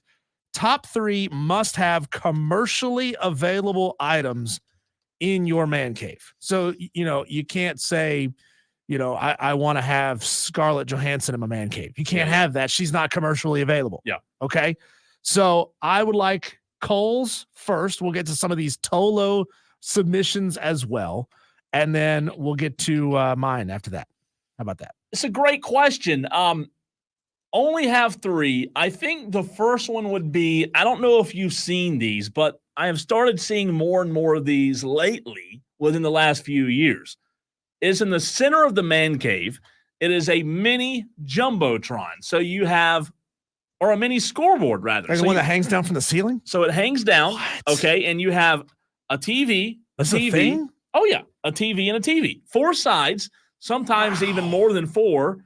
And then it looks, how like if you go to basketball, you're looking at it? Yeah, I've never seen this before. I'm about to Google it right now. Yeah. It's like a basketball game. You imagine going to a basketball game and having the big hanging scoreboard, every next side. level. Yeah. You hadn't I see them on TikTok all the time. It's fantastic. I think that would be the top for me, being able to walk anywhere and look back and have those TVs, different games. I'm a TV guy. That's man. huge. Yeah, that's number 1. Try to beat that. Okay. What were your other 2? I'm going to give you 3. Oh, I You get got 3. 3. Yeah, you get 3. So you could build yourself a real nice man cave with just these 3 items. Yeah. I'm thinking I don't want to say like a full bar, but a full bar area for people to sit, right? Like when you have people over, Diesel, somewhere for 8 to 15 people to sit comfortably, almost like an outdoor seating area. It might have to be like a full bar, some sort of bar type seating arrangement, but some sort of nice seating where you can watch comfortably, but also have a lot of people there. No, there's no point in having a man cave if you don't have seats for other people. I don't know. I know a lot of people who say they don't want anybody in their man cave. Really? Yeah. You can't show it off. They don't want their wives in there. Yeah. I mean, you got room for you got seating for 3 or 4. That's what a lot of people set theirs up because they don't want people in there. Their man cave is their man cave. Just you theirs. stay out. So I would say that, and then you got to have some good dartboards, man. You got to have Dartboards. Yeah, you got to You wouldn't have like axe throwing in there instead of a dartboard? Well, that's fine too. But I wouldn't want to tear the freaking house down, Like you miss and bam, there goes your ceiling fan. There goes the Jumbotron. Line the ceiling with sheet metal so that you don't, poke holes in the ceiling. You don't like darts? I love darts. I got pretty good at darts for a while. I don't hate the axe throwing idea, or if we're saying unlimited budget, how about a bowling alley? I would rather have like a little air shooting gallery. When I was in college, Cole, I worked at Tweetsie Railroad, and they had an old-timey shooting gallery in there. Mm-hmm. And, you're not shooting real pellets. You're shooting little bursts of light. The gun shoots light. And all of the little objects in the shooting gallery had a little light sensor on it.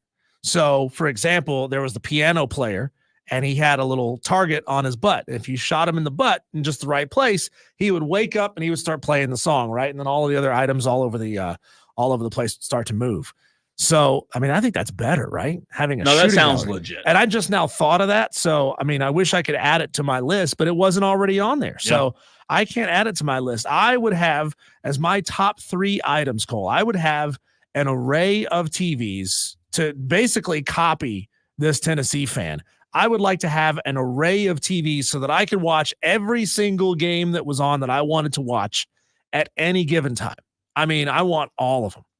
So that means having like a super high-speed internet connection where I have the bandwidth to watch all of these things. We have Madcraft who was listening to me describe this Tennessee fan setup, and he goes, all them TVs just to sit around and watch the team get beat by Georgia. Wow, Madcraft. throwing a dude under the bus. Number 2 on my list, Cole, would be a kegerator. Give me an apparatus where I could put 2 or 3 pony kegs in there, pressurize the system, and I've got a kegerator, cold beer on tap, ready to go all the time. Heck yeah, that's what I want, right? I want the custom taps where I can put. You want a bar, I want a bar down there, and then finally, football season isn't all year long, Cole. You got to have something to do down there in the off season. I want a full golf simulator. I like that in my man cave. So you got to have a high ceiling. You got to have some room to move. But Cole, I don't know if you've ever heard of TrackMan. It's a new system in golf where you could virtually play courses all over the world, like famous courses. They're all programmed into it. Yeah. So you can go out and play the course virtually. I want that. I would be down there for hours. Forever. Hours. I'd never come out. I say this. Before the segment ends, I'm going to change my third one from darts. I want a basketball, either half court or some sort of like triple basketball goal setup. Yeah. So I like yours. I would go with the Jumbotron, the seating for a lot of people, as well as the basketball.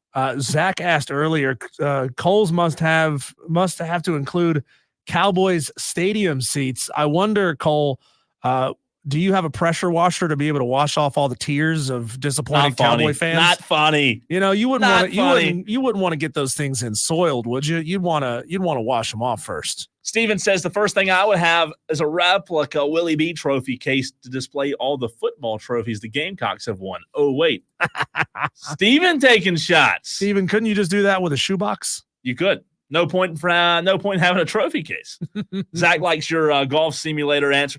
Listen, 3's hard because having to choose 3, that's wrong. Yeah. Now, it would be decked out for me in Cowboys paraphernalia, but, that's the way it is. All right, time to fight. Every day we do it next. 5 o'clock fight. He's Diesel. I'm Cole Bryson. This is the Fan Upstate.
Coach Paul Mainieri for helping us get that interview set up that you heard earlier in the 4 o'clock hour. Want to let you know if you missed it, you can go back and listen anytime on the free Odyssey app, AUDACY. Download the app, search the Fan Upstate. Like I said, it's free, and you can use the rewind feature. We'll also have that interview for you in the 6 o'clock hour tonight. So if you missed it, we'll have it for you again on these very airwaves. It's time, Diesel. I know you get tired of arguing with me. You get tired of debating.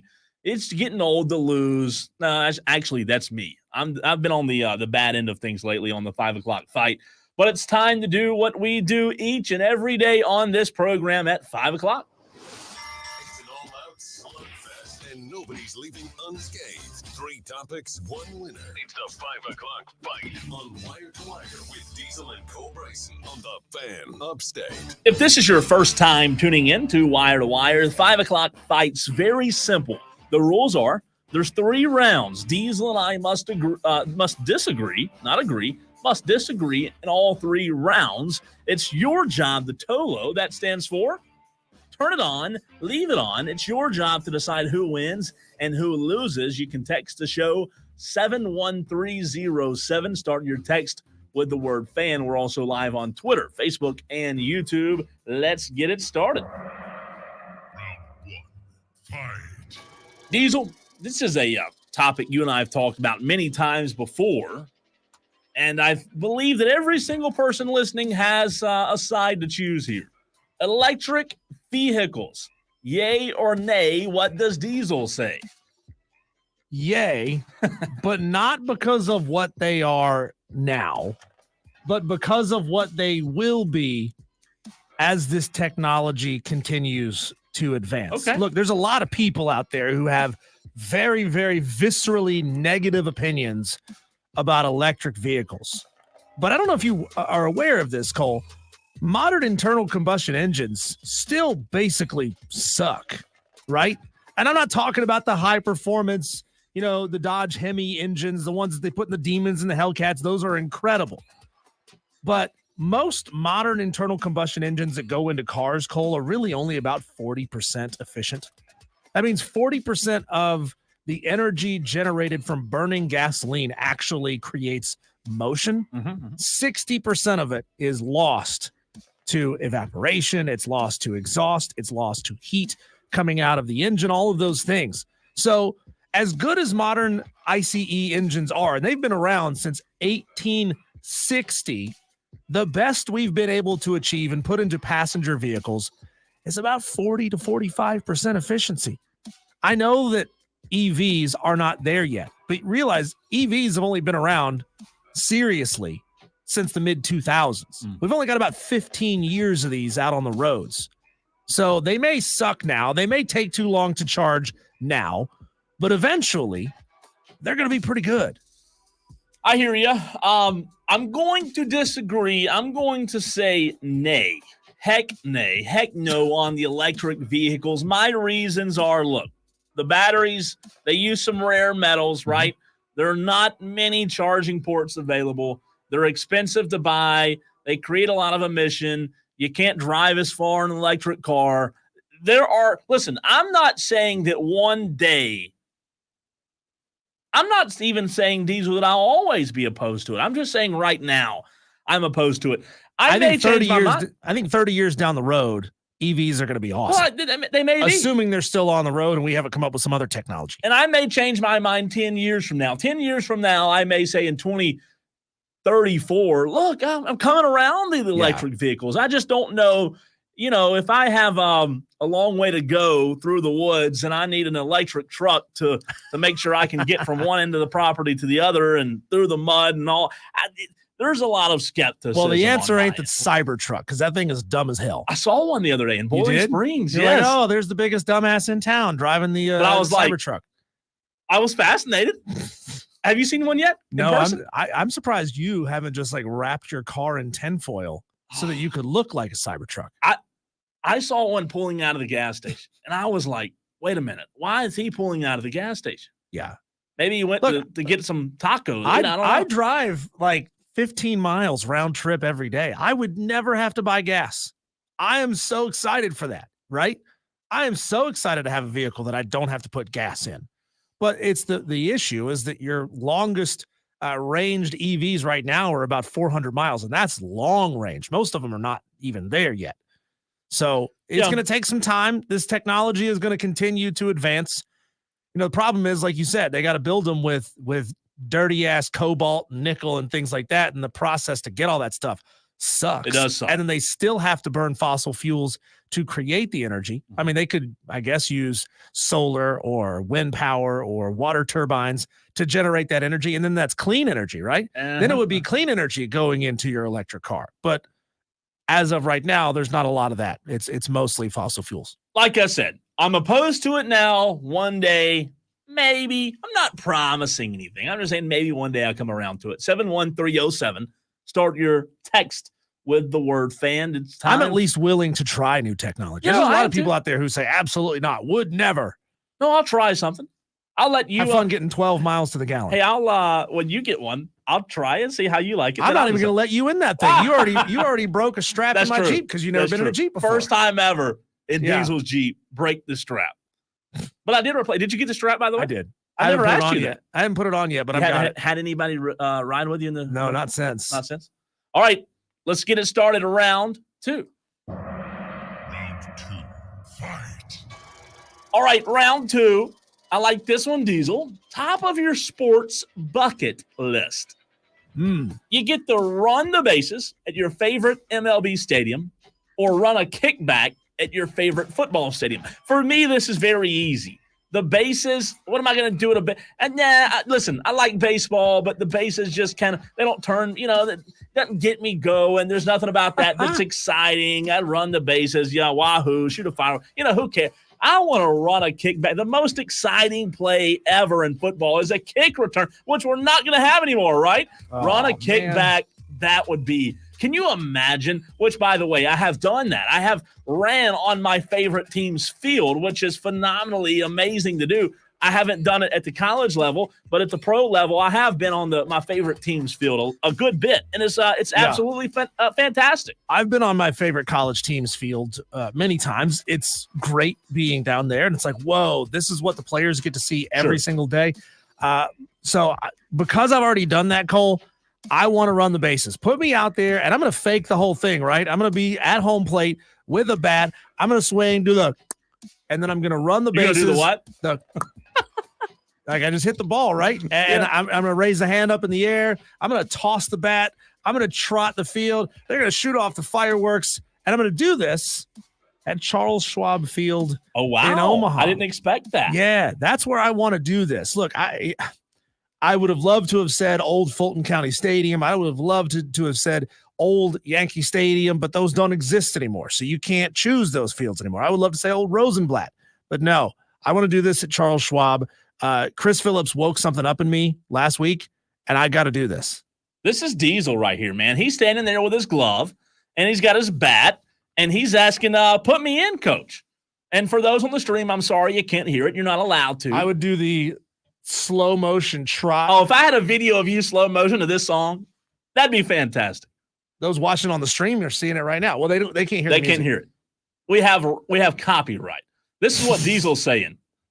Put me in, coach. I'm ready to play. I mean, come on now. Are you ready? Yeah. Diesel running the bases at Charles Schwab. I didn't expect you to say that. I would slow down halfway between third and home, and I would stomp on home plate. Man, I'm stoked. You think you would do it more than once? No, you only get to do it once. That's just the one thing. time. You only get to That's do it the one thing. time. Yeah. Okay.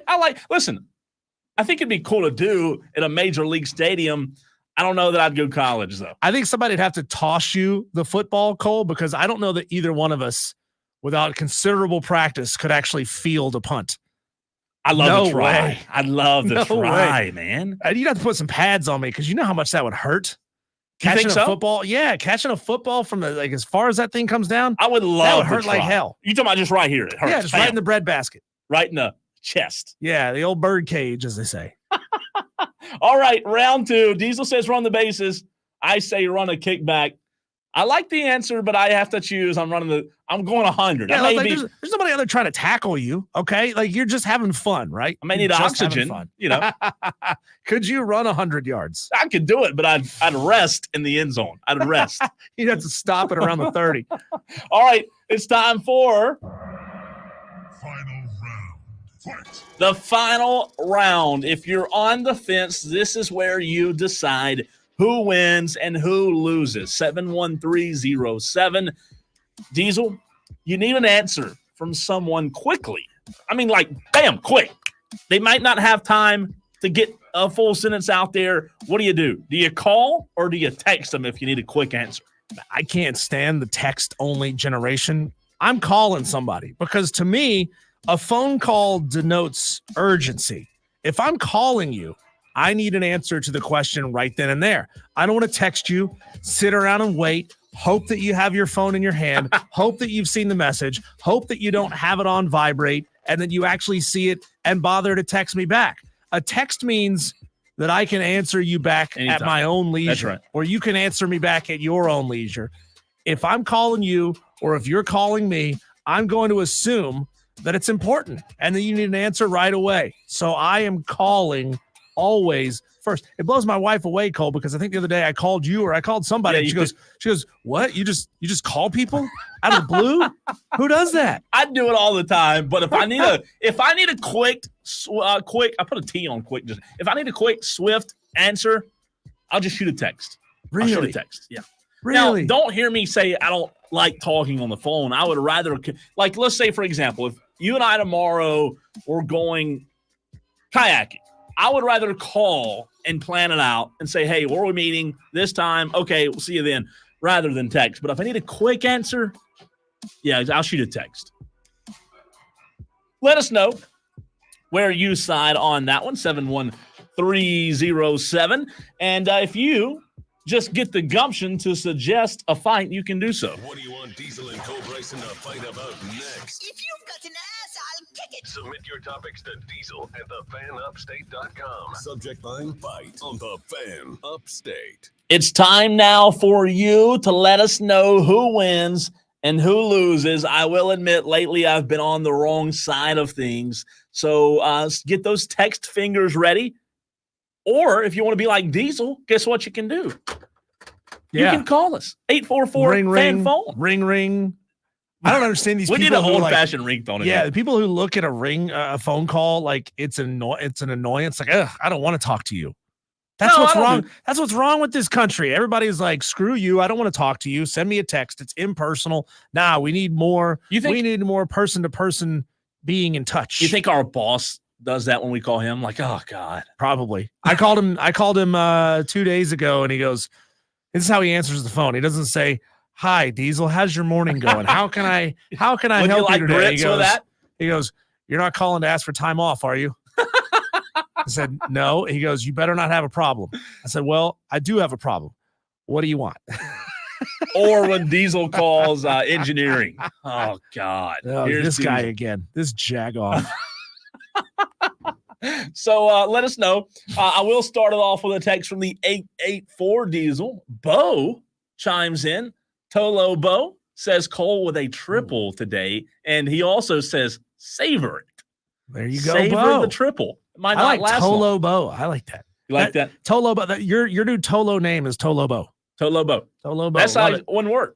Yeah. Mad Craft says that, let's see, where's Mad Craft? He says Cole wins round one. He asked, y'all see where Tesla is shooting for $4,000 in the next 6 years? A $4,000 sticker price for a Tesla car. What does it get? Like 6 feet range? He don't mean sales price, does he? Yeah, that's what he means. Sales price No $4,000. shot. No way. You can't. That's not. You can't put a battery in there that'll go more than 5 miles. I got some. You got some AAAs right there? The new Tesla battery, ladies and gentlemen. Maybe these won't catch on fire. $4,000 right there on the stream. Yeah. Let's see here. It says, let's see. Madcraft says Diesel wins round 2, but he's not on board with the location. He would rather run the bases at Fenway. Great choice. That'd be good too. Great choice, Yeah, Madcraft. Like I'm not even a Red Sox fan, but I would go run the bases Historic, right? at Fenway. It's historic. Give me Comiskey, give me Wrigley. I would be happy with any of those. You your answer, Charles Schwab, would be very low on the list for me. I'm sure it would. Sure it would be. I would go, I love Fenway, Yankee Stadium, right? Yep. Even though it's not historic Yankee Stadium, True. it's still Yankee Stadium. You can still say I ran the bases at Yankee Stadium. Wrigley Field. Yeah. The old Turner Field would have been awesome. Mm-hmm. You know, I think I might have as a kid. I think I might have ran the bases there as a kid. Like, I don't. You know how they do the Sunday thing? Yeah. I don't have any, like, connection to Truist. It'd be cool. It'd be very cool to run the bases at Truist. Yeah, but, like, I'm like, it's Truist. It's a new stadium, you know? Nobody will have a connection till the kids who are there now grow up. And right. Like, that's where I grew up going. Oh, what about Floor Field? That's not on your list to run the base? Truth be told, Cole, I think we need to try to get up with the people over there at the Greenville Drive and see if we can run the bases, have a little challenge, you know? Yeah, I like Put us on second, see if we can outrun a shot to the outfield. Oh, from second to home? Second to home. With a regular arm, like a pro arm in the outfield? Yeah. Not a chance, you're saying? I don't want to say not a chance. I would need a big lead. Like I'm going halfway to third already. Oh, come on. You don't get that big lead. I need a big lead. You gotta keep it normal. You gotta keep it into the rules of the game. Let's see. G on the text line says Diesel wins round 2 and 3. Cole wins round. Come on, 1. G. Why we've politicized electric cars in a really weird way. Like maybe I'm off base here, but there seems to be like a right wing thing of like, screw them electric cars. I want to go back to a horse. Oh, you think it's political? Yeah, in a weird way. That. I think it could be. It could be. Yeah, I mean, technology is going to change. You know, the Chinese have come up with a car battery that just runs on salt. So you don't think Republicans drive? That's a good poll. Yeah, how many Republicans drive Teslas, and how many Democrats are against the electric car? It'd be interesting to see. Yeah. Let's get the station across the hall to do that poll. Charlie can get us an answer. Oh, he'd have the phone lines red hot over there. Yeah, it's weird. Politics confuses me, man, because there's a lot of stances that should go the other way. That's why I just stay away. So you just got I mean, it just makes people miserable. And it divides people. It does. It does. Not like what we just did on the 5 o'clock fight where we just yell at each other for 15 minutes. That's hey, true. When we come back, Cole, we're going to go a little off script because somebody's going to ask, what does it matter? Is it a slow sports day? Yeah, it's a slow sports day. There's nothing going on today except for the NHL finals. And y'all don't give a rip. Idiot. Y'all don't give a rip about the NHL finals. No. When we come back, Cole, I want to ask you, what's the worst restaurant service you've ever gotten? Oh, God. And I'll bet you it ain't got nothing on this. Nothing on this. Man. That's next here on the Fan Upstate.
1307. Keyword.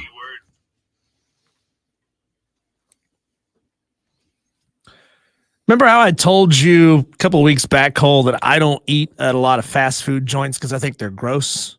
I do remember that. I don't eat Taco Bell. Yeah. I don't eat McDonald's. I mean, I ate McDonald's day before yesterday on Wednesday coming out of my golf round because it was the only thing on this exit. Sometimes you just have to thing. stoop. I do it, man. It was the only thing. And I had a fine experience. Did you get a filet-o-fish? Down in Anderson? No, God. Oh, God, no. How far are we from an ocean? No, not happening. But this right here, Cole, is going to give you a good damn reason to never set foot in a McDonald's in Florida. So I want to ask you real quick before we get to this. What is the worst restaurant service you've ever gotten or the worst situation you've ever seen break out at a restaurant?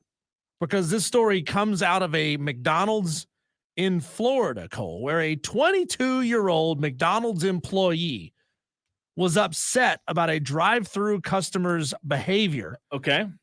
So she whips out her gun, goes outside, and shoots at the customer's car.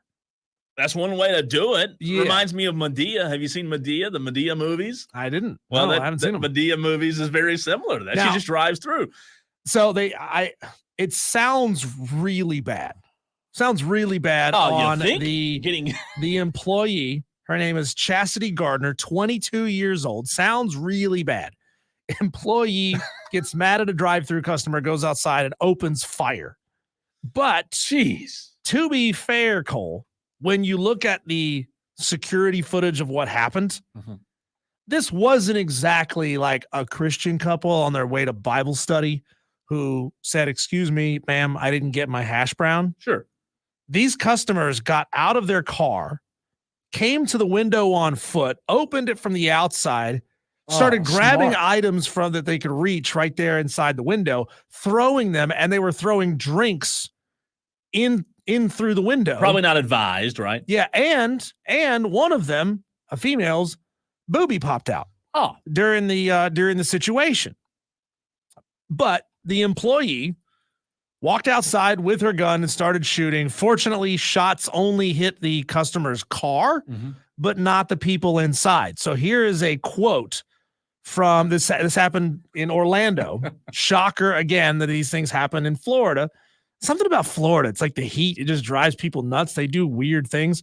Also, that's the blue law, the sunshine laws that allow more information to be shared out there in the media than other states allow. But the former police chief, Orlando Rolon, who is, it's funny, his name is Orlando, and he was the police chief in Orlando. Yeah. He said, quote, "What's becoming disturbing is us hearing more and more about these types of stories. I'm shocked that she had a weapon of that sort in a place such as McDonald's as an employee." He continues, but then again, it isn't so shocking, being that the fast food restaurant where the shooting took place is in Florida, where Governor Ron DeSantis signed a law that allows employees to pack a pistol openly or concealed while they work. In fact, no gun permit or any training is required for said employees. Look, I'm all for gun rights, Second Amendment, but I mean, no permit, no training. You put people in a high stress situation. And McDonald's. At a McDonald's. Why is McDonald's high stress though? You allow them to openly carry it. There, in no way could this ever go well. Well, the hell was Ron DeSantis thinking? This was not a good. I just don't know that there's any way to sit here and say, look, either party was in the right. Either party was in the wrong. I think they're both in the wrong here. And I love the comment from Bland on Twitter, on X. If it was a Waffle House, they would have shot back, which is true. Listen, I just don't know that you can blame it on a governor for, like, I'm about to say a bad word, for crap like this happening. Like, people are stupid. This is stupid. I agree the law is not the best, but I don't blame this directly on the governor of Ron DeSantis. I just say, what kind of world do we live in now? I don't blame the situation happening on Ron DeSantis, but I do blame Ron DeSantis for making it legal You shouldn't be carrying. No, I don't think you should be either. You I'm shouldn't just saying be open carrying while you're at work in a McDonald's. I'm Now, just saying people are gonna. Yeah, carry. I don't know if McDonald's, and I'm sure they do. I don't know if McDonald's has like a company policy on carrying while you're working, or if they just defer to state law. That's a good question. There's all kinds of things that you can do at work, but you shouldn't do at work. That's true. So I'll tell you this. I have, knock on wood, I've been very fortunate. I have not had a very bad experience like this in a restaurant. Nothing like this. However, I will tell you a restaurant story from Saturday that upset me majorly. I was I'm not being sarcastic. I was upset by this. And it was four of us, me and three buddies. We're at a Mexican restaurant Saturday night. Was this after paddleboarding? No, this was Saturday. Oh, Saturday. You Wednesday. were paddleboarding on Wednesday. That's right. This was this past Saturday. We'd been on the lake, come off the lake, go eat Mexican. We're sitting in a booth, and this is a very recent story because it just infuriated me. There's a table of 10 beside us in a Mexican restaurant, local restaurant, fantastic restaurant, right? Everybody loves Mexican. So, Diesel, here's what happened. We sit down.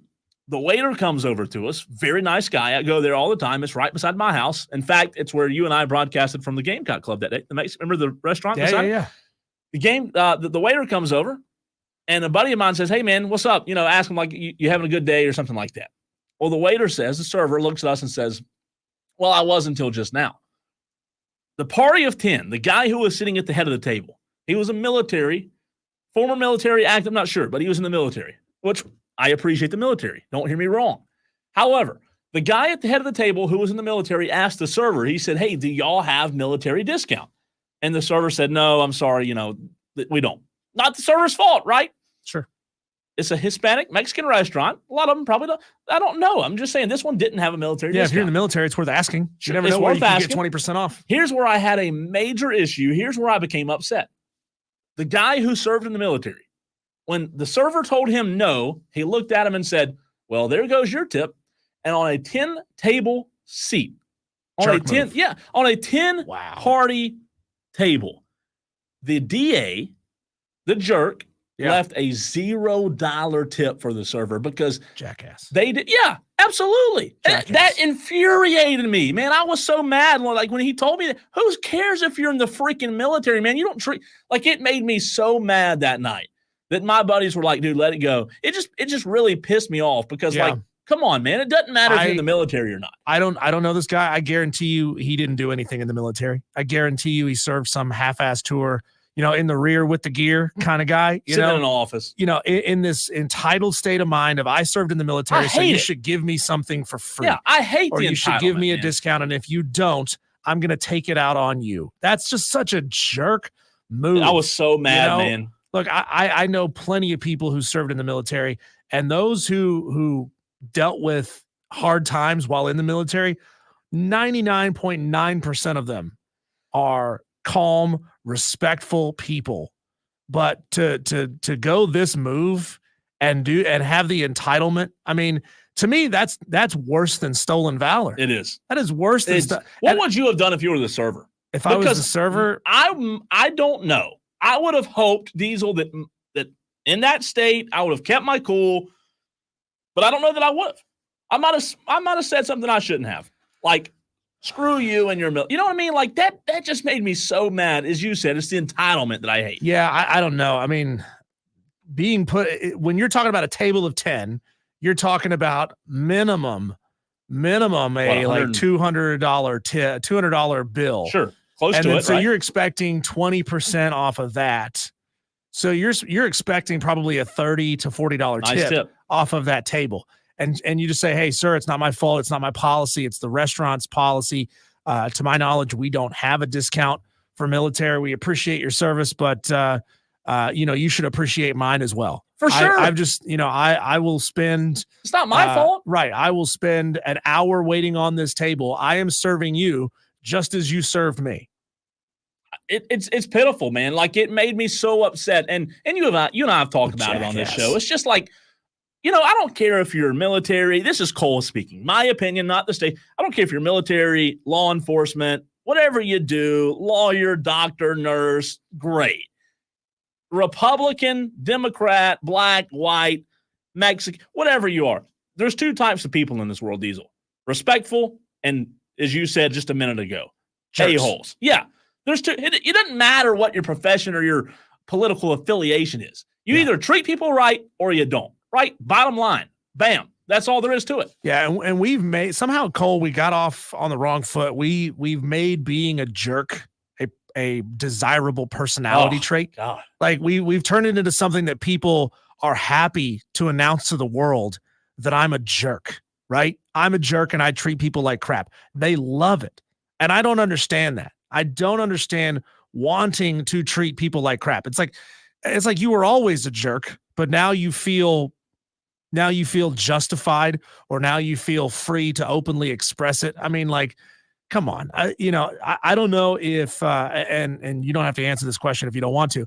I don't know if you felt compelled to overtip to make up for some of what this employee lost out on.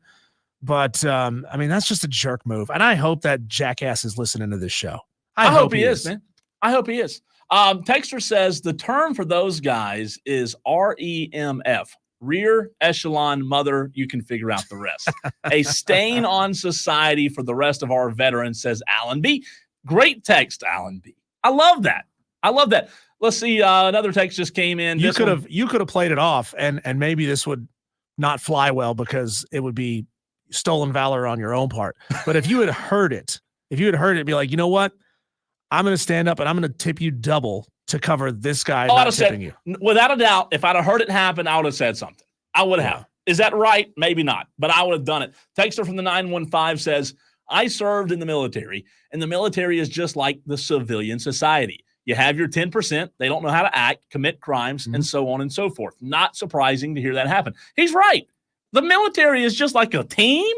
It's just like being in the military doesn't necessarily automatically make you a knight in shining armor. Right? No, there's but jerks in there too. We screwed up in this world, and we label everything, and we just say we tell people that, hey, if you're this label, you're this, which is not true, because just like that guy said, we're all humans, we're all civilians.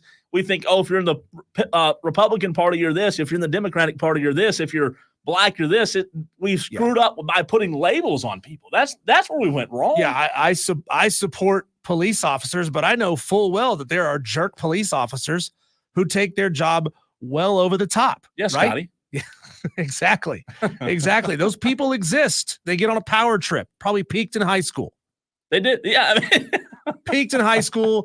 You didn't have any other prospects. So you got a job in law enforcement where you knew that you could bully people. That's not all. That is a very minute subsection of it.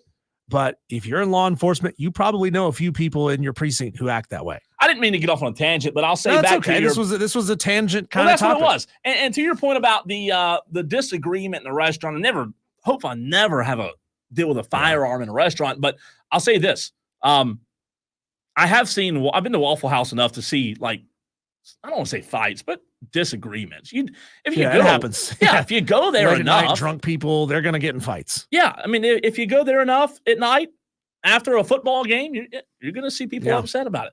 Texter says from the 321, stop what about the other 9 people? Do they have any account? I'm not really. It sounds like they were using voice to text. Oh, might have been. I think he said, stop what-abouting the other 9 people. Do they have any accountability? I think that's what he's trying to say. Texter, we're a little confused by your text because I think you were using voice to text in your car. And by the way, as somebody who uses it, I know what it looks like when somebody uses it. There you go. Yeah, identify. Hey, before we hit a break, I did want to go back to a text, and I hope the texter's still listening. I forgot to get to it, but I did see it just a minute ago. I was talking about earlier the NASCAR races and the playoffs not having the road courses. I was mistaken. The first playoff race is evidently a road course. I was mistaken on that. So we were talking about I was saying that I don't think the road courses should count as points, right? So Texter corrected me, and thank you for doing that, Texter. I did not know that there was a point. I know that Bristol is a points race this year, or a playoff race. I didn't know that the first one though was a road course. I don't like it. Yeah. But I'm that's new knowledge to me, so I appreciate you. Why don't we have me know. playoff races just scattered in the back half of the season? Like, why do we go through the entire regular season, stop, and then start the playoffs? I don't know. It's a good Right? question. Like, why couldn't you say, all right, this is race 21 out of 40, and say, all right, this is a playoff race. This race counts double in the points, right? Text from the 803. I bet Mr. Zero Tip has some shortcomings down below. Yeah. I hope he's listening so bad. I would give anything for that jerkwad to be listening to that. I really would. That's not nice. That's not a nice thing to say, but I'm pretty sure, Cole, if you had stepped up, if you had heard it and you stood up and said loudly, this guy claims to be in the military and this guy says because they don't have a military discount, he's not going to tip. I'm going to cover above and beyond what my tip. I guarantee you that would have started a fight. Guarantee you, like, this dude's probably got a Monster Energy drink tattoo on his leg. He probably wears white rimmed sunglasses, probably drinks light beer. Yeah, it's probably not good for me. Yells at his wife. And probably not good for me, in my position to be in a fight. So maybe it was a good thing I didn't hear it. How about that? All right, Daily Wires. We'll update you on the headlines in the sports world next.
time to update you, the Tolo.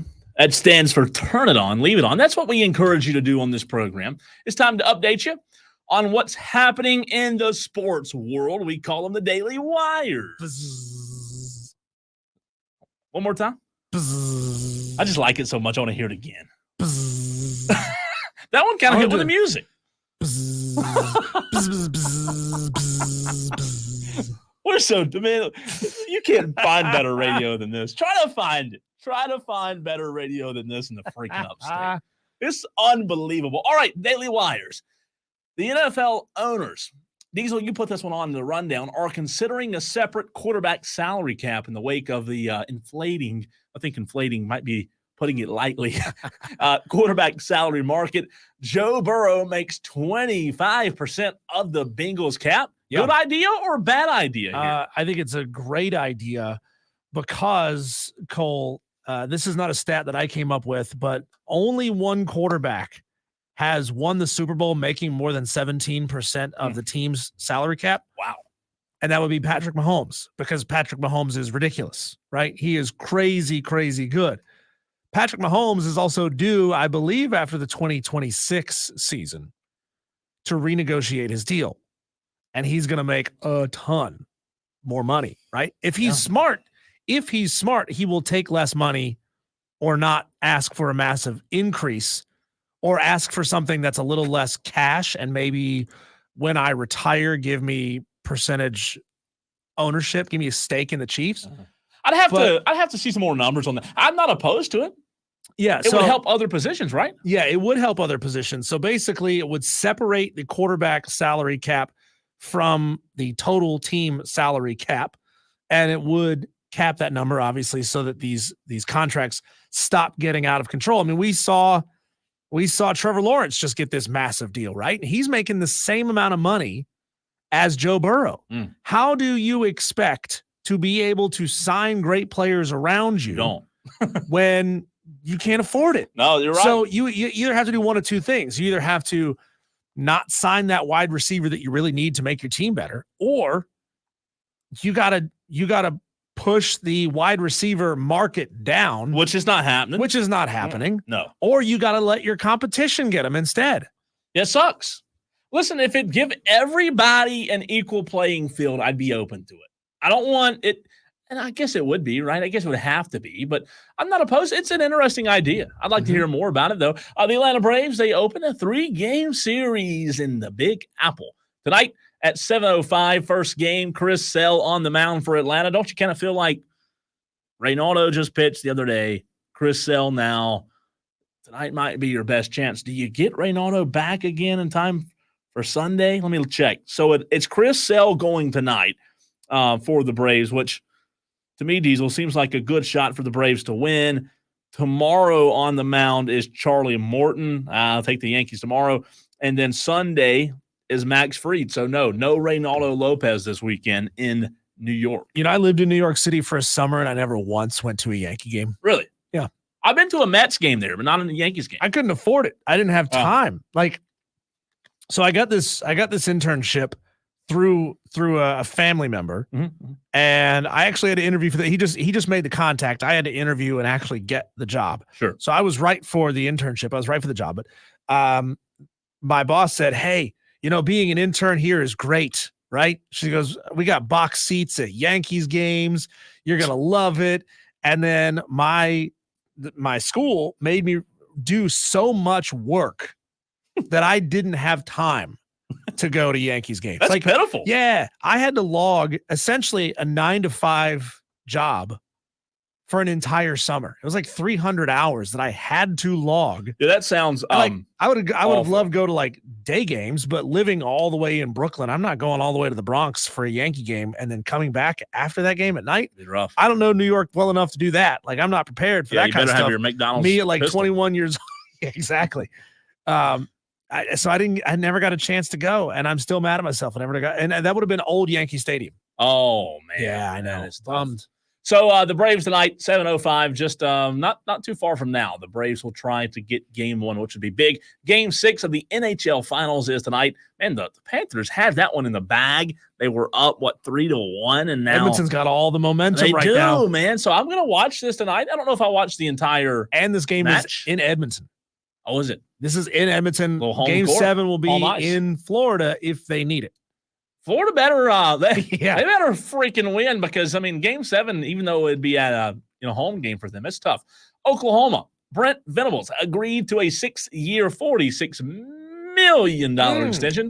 Nice pocket change. That is an additional $500,000 a year. $500K. Yeah, it brings them up to about $7.75 million a year. Not a bad rate.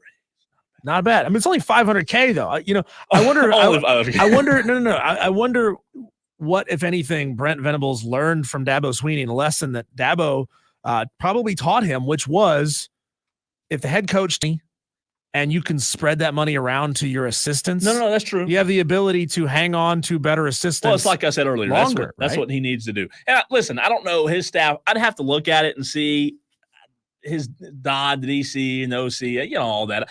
They may have an okay staff, but man, when you come in the SEC, I wouldn't be surprised if they made some changes after this year. You gotta compete, man. If I'm Brent, I'm saying, hey, shave $1 million off my salary. Like, what do I care? What's the difference between $6.25 and $7.25 million? Brent Venables needs shave that and give it to and hire me better assistants. Well, definitely, with him being a defensive mind, he can definitely assist in the defensive side of things. But Brent Venables needs to go get an offensive minded OC who's just rolling right now. Their offense was great last year in the Big 12. In the Big 12. Yeah, number 3 in the country. They have moved addresses since Yes, they're in a different zip code now, brother. They are in the SEC. It's going to be really, really tough. Moving on up. Conor McGregor, what is this about? Posted a photo of his purple broken toe. So you mean to tell me he withdrew from the UFC 303 because of a broken toe, and that's what they do for a living, is hit each other? Yeah, well, I mean, you want to go into these fights feeling as good as you can possibly feel. Imagine kicking somebody with a broken toe. Well, that's true. And how much that would suck. Yeah, it'd be probably pretty bad. All right, we will have Paul Mainieri for you in the next segment, rather.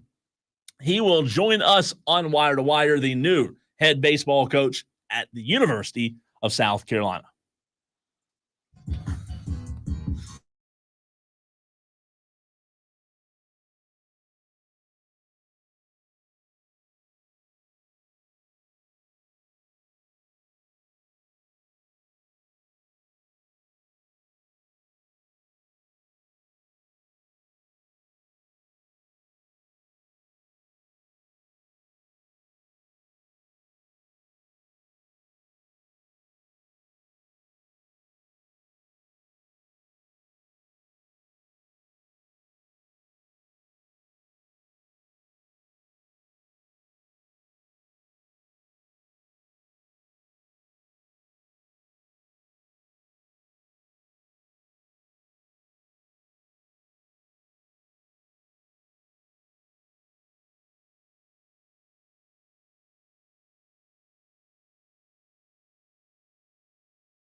electrifying sports talk from start to finish. You're going wire to wire With Diesel and Cole Bryson. on the Fan Upstate.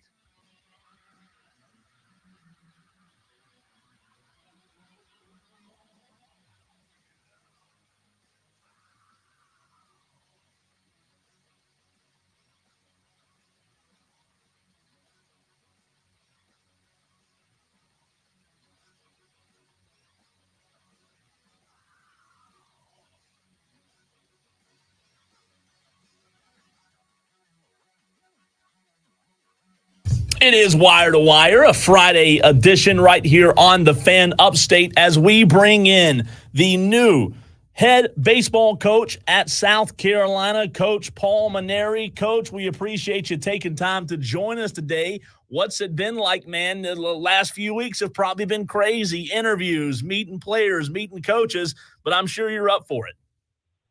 Woo! It's been great. I mean, it feels like the old times again. You know, I used to sit on the couch and be bored and wish I was busy and in the grind. Well, I got my wish. I'm back with the head spinning and very little sleep. I think I've been in the office till midnight about 4 days in a row and got back in the office about 7 o'clock in the morning. So it's been a labor of love. I've enjoyed meeting all the players, doing interviews, talking to recruits, talking to my staff.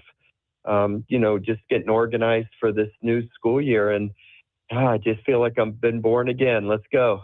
Paul Mainieri, new head baseball coach for the South Carolina Gamecocks. Thanks for joining us here, Coach. We were listening to your press conference, your introductory press conference, and both of our eyes just shot up when you said it's way better living here in the Midlands than up there in the upstate.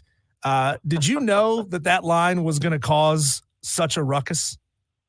I didn't know it did cause a ruckus. One of the administrators coached me to say that, so I didn't know exactly what I was saying. But I'm learning about the Carolina traditions. You know, Coach, I didn't mean to offend anybody. That's for sure. You know, it's funny you say that because that was one of the things that Diesel and I talked about last week. Was like the outside perspective. We know that living here, growing up here, South Carolina and Clemson, they hate each other, but from your perspective, what's the national perspective on this rivalry, or if you even think of it as a rivalry? Well, I'm learning about it. You know, it seems that each state has its own rivalry. Florida State, Texas A&M, Texas, Arizona State, Arizona, et cetera, et cetera. So I've always thought rivalries were a great part of college athletics. You know, usually the rivalries are much more between the fans than they are between the athletes and the coaches. But you know, I didn't mean to offend anybody at Clemson. Trust me. You know, I don't know anybody at Clemson. I've always admired the Clemson baseball program. You know, from the Wilhelm days through the Leggett days, and now Bakich is doing a great job. So I'm looking forward to the competition with them. But you know, I'm wearing the garnet and black, so you know, whatever I have to do to keep the rivalry going, I'll be happy to do so. I promise it'll be good sportsmanship from our end of it, though. Coach, you said there that retirement wasn't all it was cracked up to be. Why this job? We understand that you had other offers to come out of retirement, and you chose not to take them. What specifically was it about South Carolina that said, this is the one, this is where I jump back in? Ray Tanner. Really, it was Ray. You know, I competed against Ray when I was the coach at LSU for several years and always enjoyed the competition. You know, it was great sportsmanship between the two teams. Whoever won the game shook hands with the other coach after and, you know, expressed their congratulations. There's always been great mutual respect between Ray and I, at least from my end to Ray. I hope Ray felt the same way about me and about the baseball teams. And so when Ray called me about this, being interested in this job, I was flattered. You know, I was flattered many years ago when Skip Bertman called me about coming to coach the LSU team. You know, when you look at Ray, you look at Skip, you look at some of the greatest coaches of all time, and when they pick you to want to run their program that they built, you know, obviously Ray had coaches before him like Bobby Richardson and Jude Raines that did awesome things as well. But, you know, Ray won the 2 national championships and had almost a third. And when he expressed his confidence in me that I could kind of, play a part in restoring the glory. I was just so flattered by it. And when you look at the whole package, we have a beautiful field, a passionate fan base. We're still in the Southeastern Conference. Just all the boxes were checked for me. The only thing is that I'm going to be separated from my family a little bit more than I'm used to. But outside of that, it was like a perfect job for me to come out of retirement for. And I wouldn't have just done it to take a job, but the right situation presented itself, and here I am. Coach Paul Mainieri joining us on this Friday edition of Wire to Wire on the Fan Upstate. You talked about being at the office until midnight, having so many things to do, including talking to us and checking that box and getting that out of the way. I know it's a lot, but what was keeping guys like Kennedy Jones and meeting Cole Messina, the guys that you already had, was that the first order of business for you? Oh, yeah.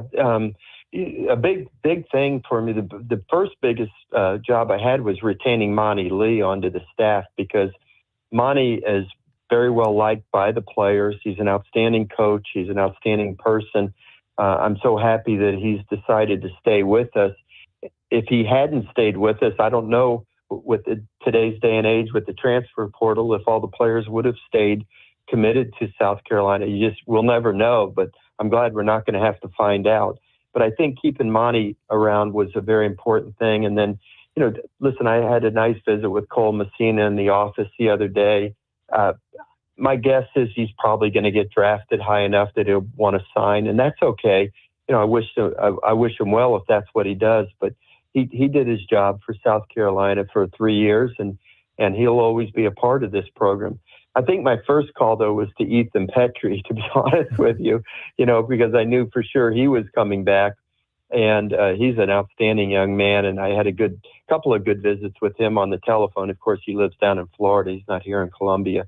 But, talking to many of the players, I just had a nice visit today with Eli Jerzenbeck.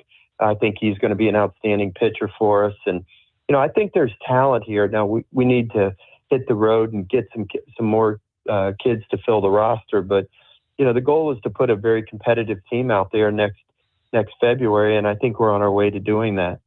Coach, had you had any relationship with Monty Lee before you got this job? Did you know him personally? And, if you've just now met him, where do you see his future 4, 5, 10 years from now? Well, I actually didn't know Monty very well. We'd only just talked a couple of times in our career about certain things. When I managed the USA Collegiate National Team in the summer of 2018, he had an outstanding shortstop in Logan Davidson, and he wanted me to consider him for the team.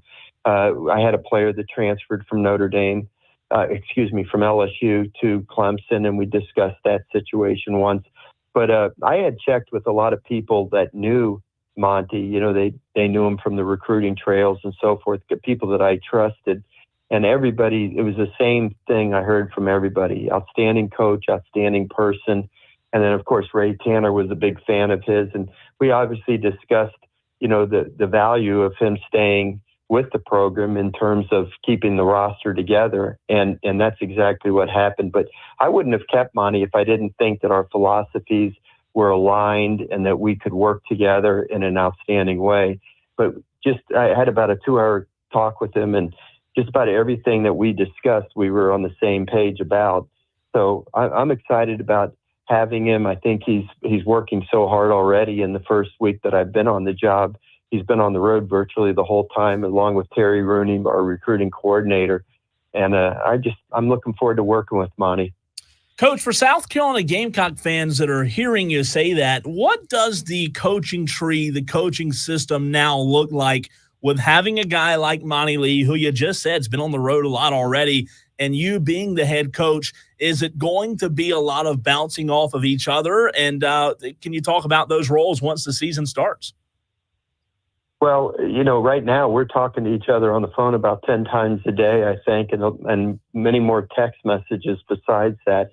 But I'm empowering Monty to do a lot. He's been working this area for so long, and he knew the players on the team that were returning. So, I have to count on him for his evaluation of everything.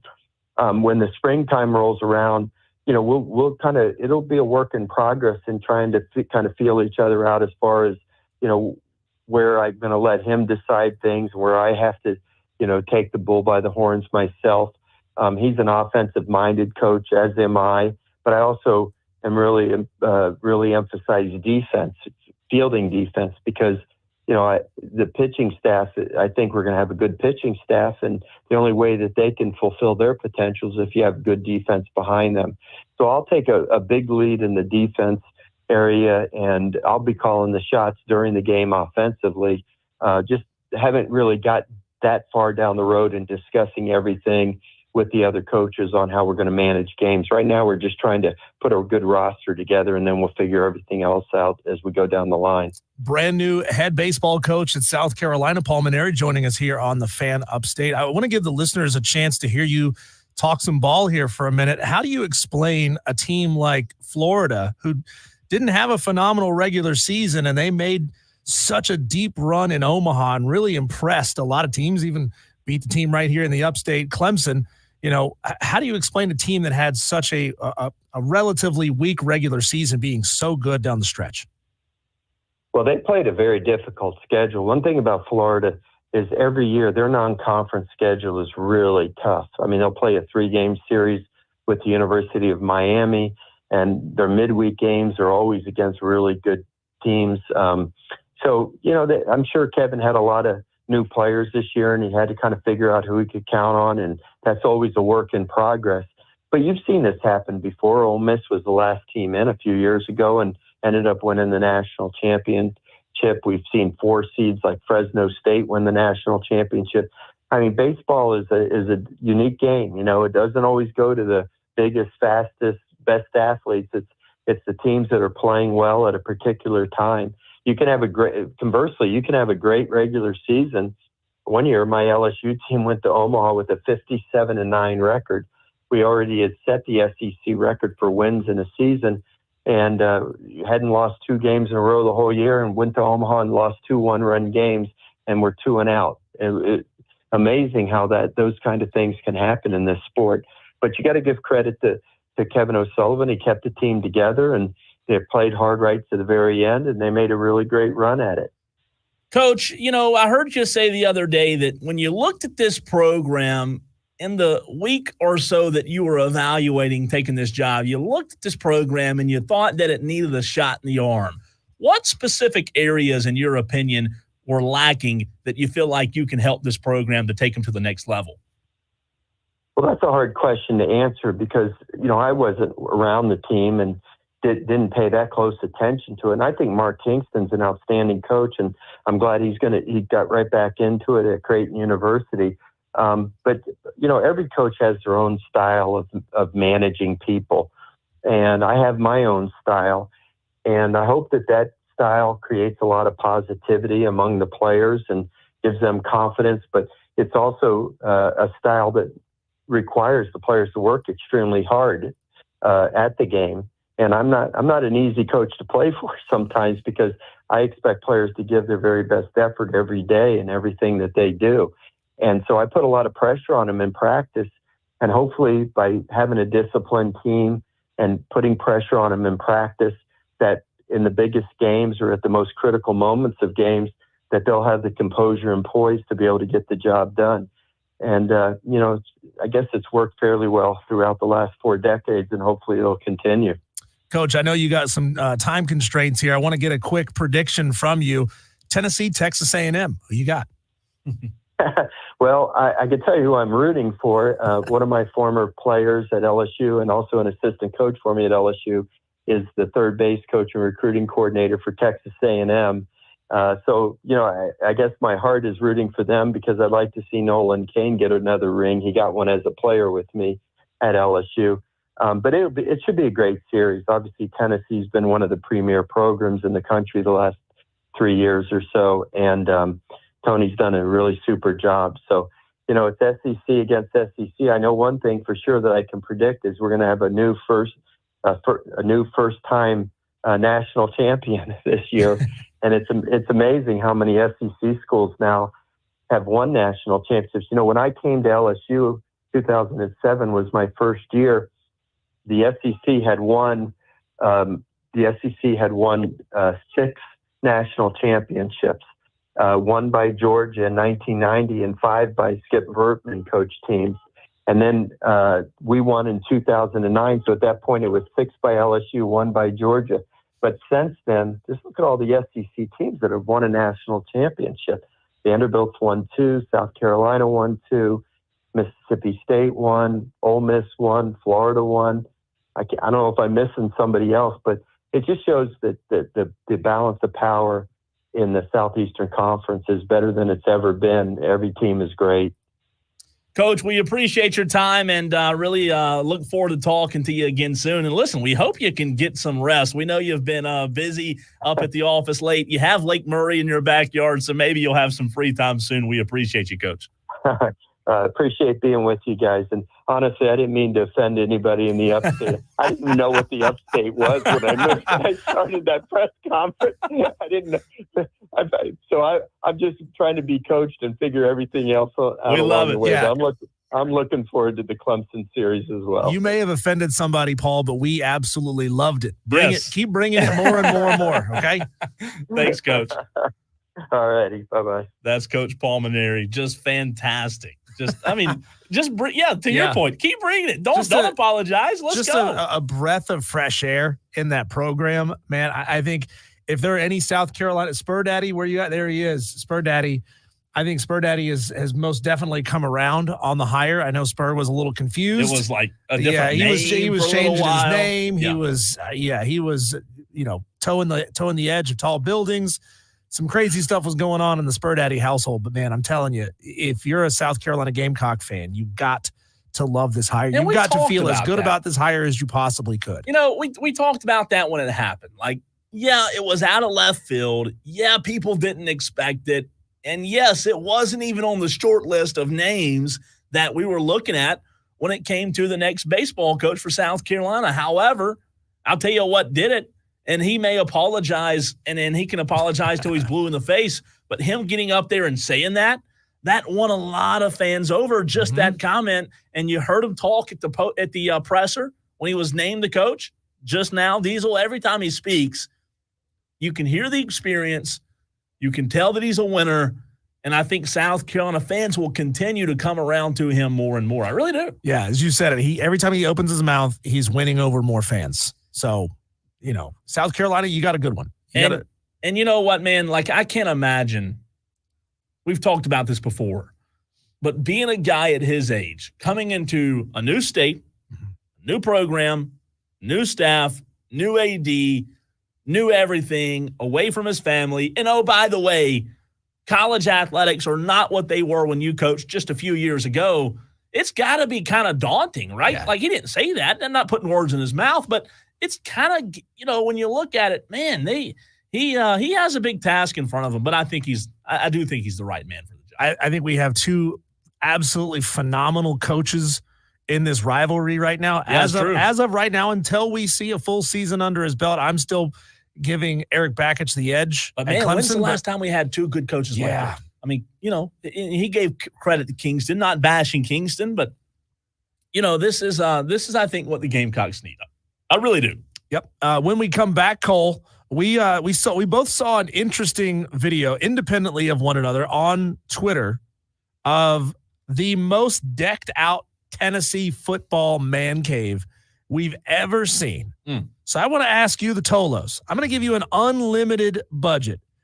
What are your top 3 must-haves in your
We are almost up out of here. That's right. We are going to send you off on a good note.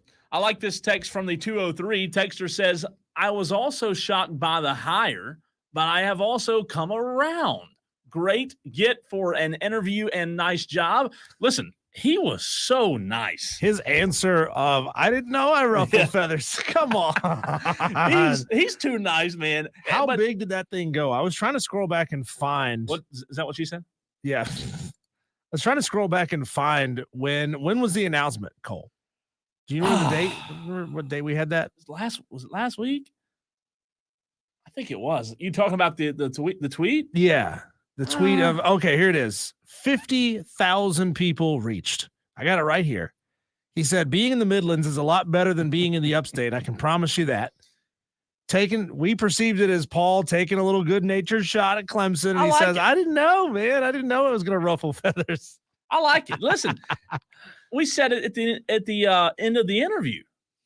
Don't apologize for it. You won the fan base over there, Paul. You won the fan base over. Literally, Gamecock fans were like, oh, he's my coach. He's my guy.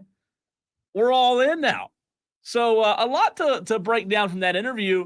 You know, he's hitting the ground running. Like I was thinking during that interview, Diesel, man, is he even moved up here yet? Is he just living in an apartment? Yeah, I'm feeling for him. You know, he was saying that he was going to have to spend a lot more time away from his family. In the immediate, I would assume. Well, just for a few years. Yeah, I would assume because he spent so much time in Louisiana that his family lives in Louisiana. I don't know that for sure.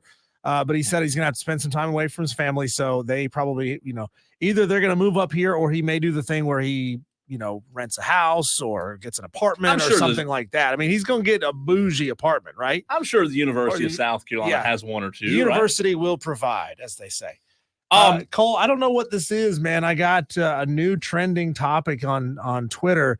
Never seen this before. I think maybe they discovered a new species of bird, but there's something called a hawk tua that is trending. I cannot believe you brought that up. I've seen that on every. What is this a bird?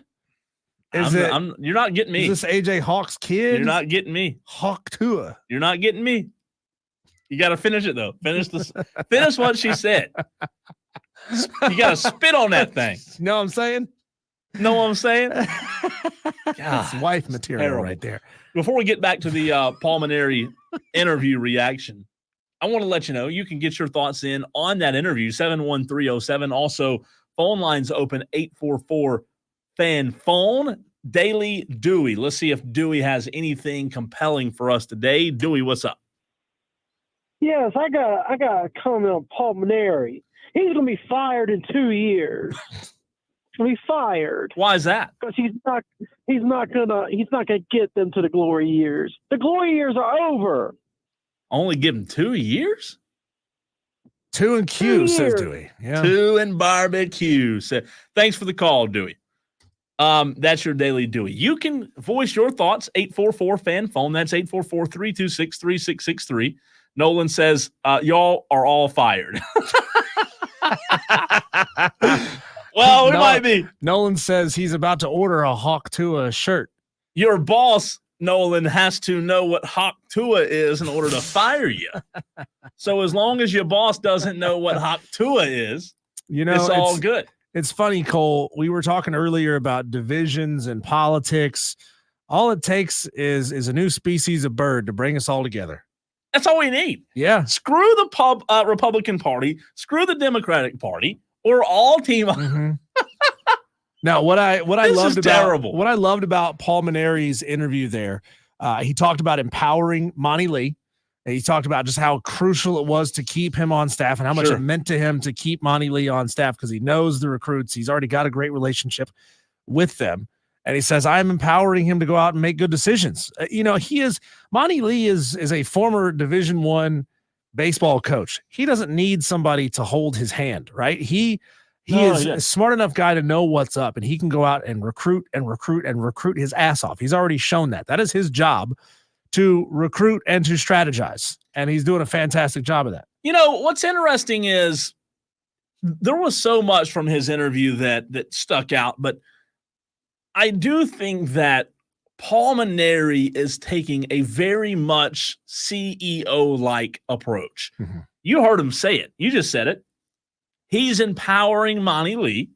I don't want to say he's giving Monty Lee's the keys, but from the outside, Diesel, it seems as if, from the outside looking in, it seems as if Paul Mainieri is the baseball general manager. Just like you have with the Braves. Have you, Cole, and I know I have, and I know probably most of our Tolos have you ever dealt with a micromanaging boss?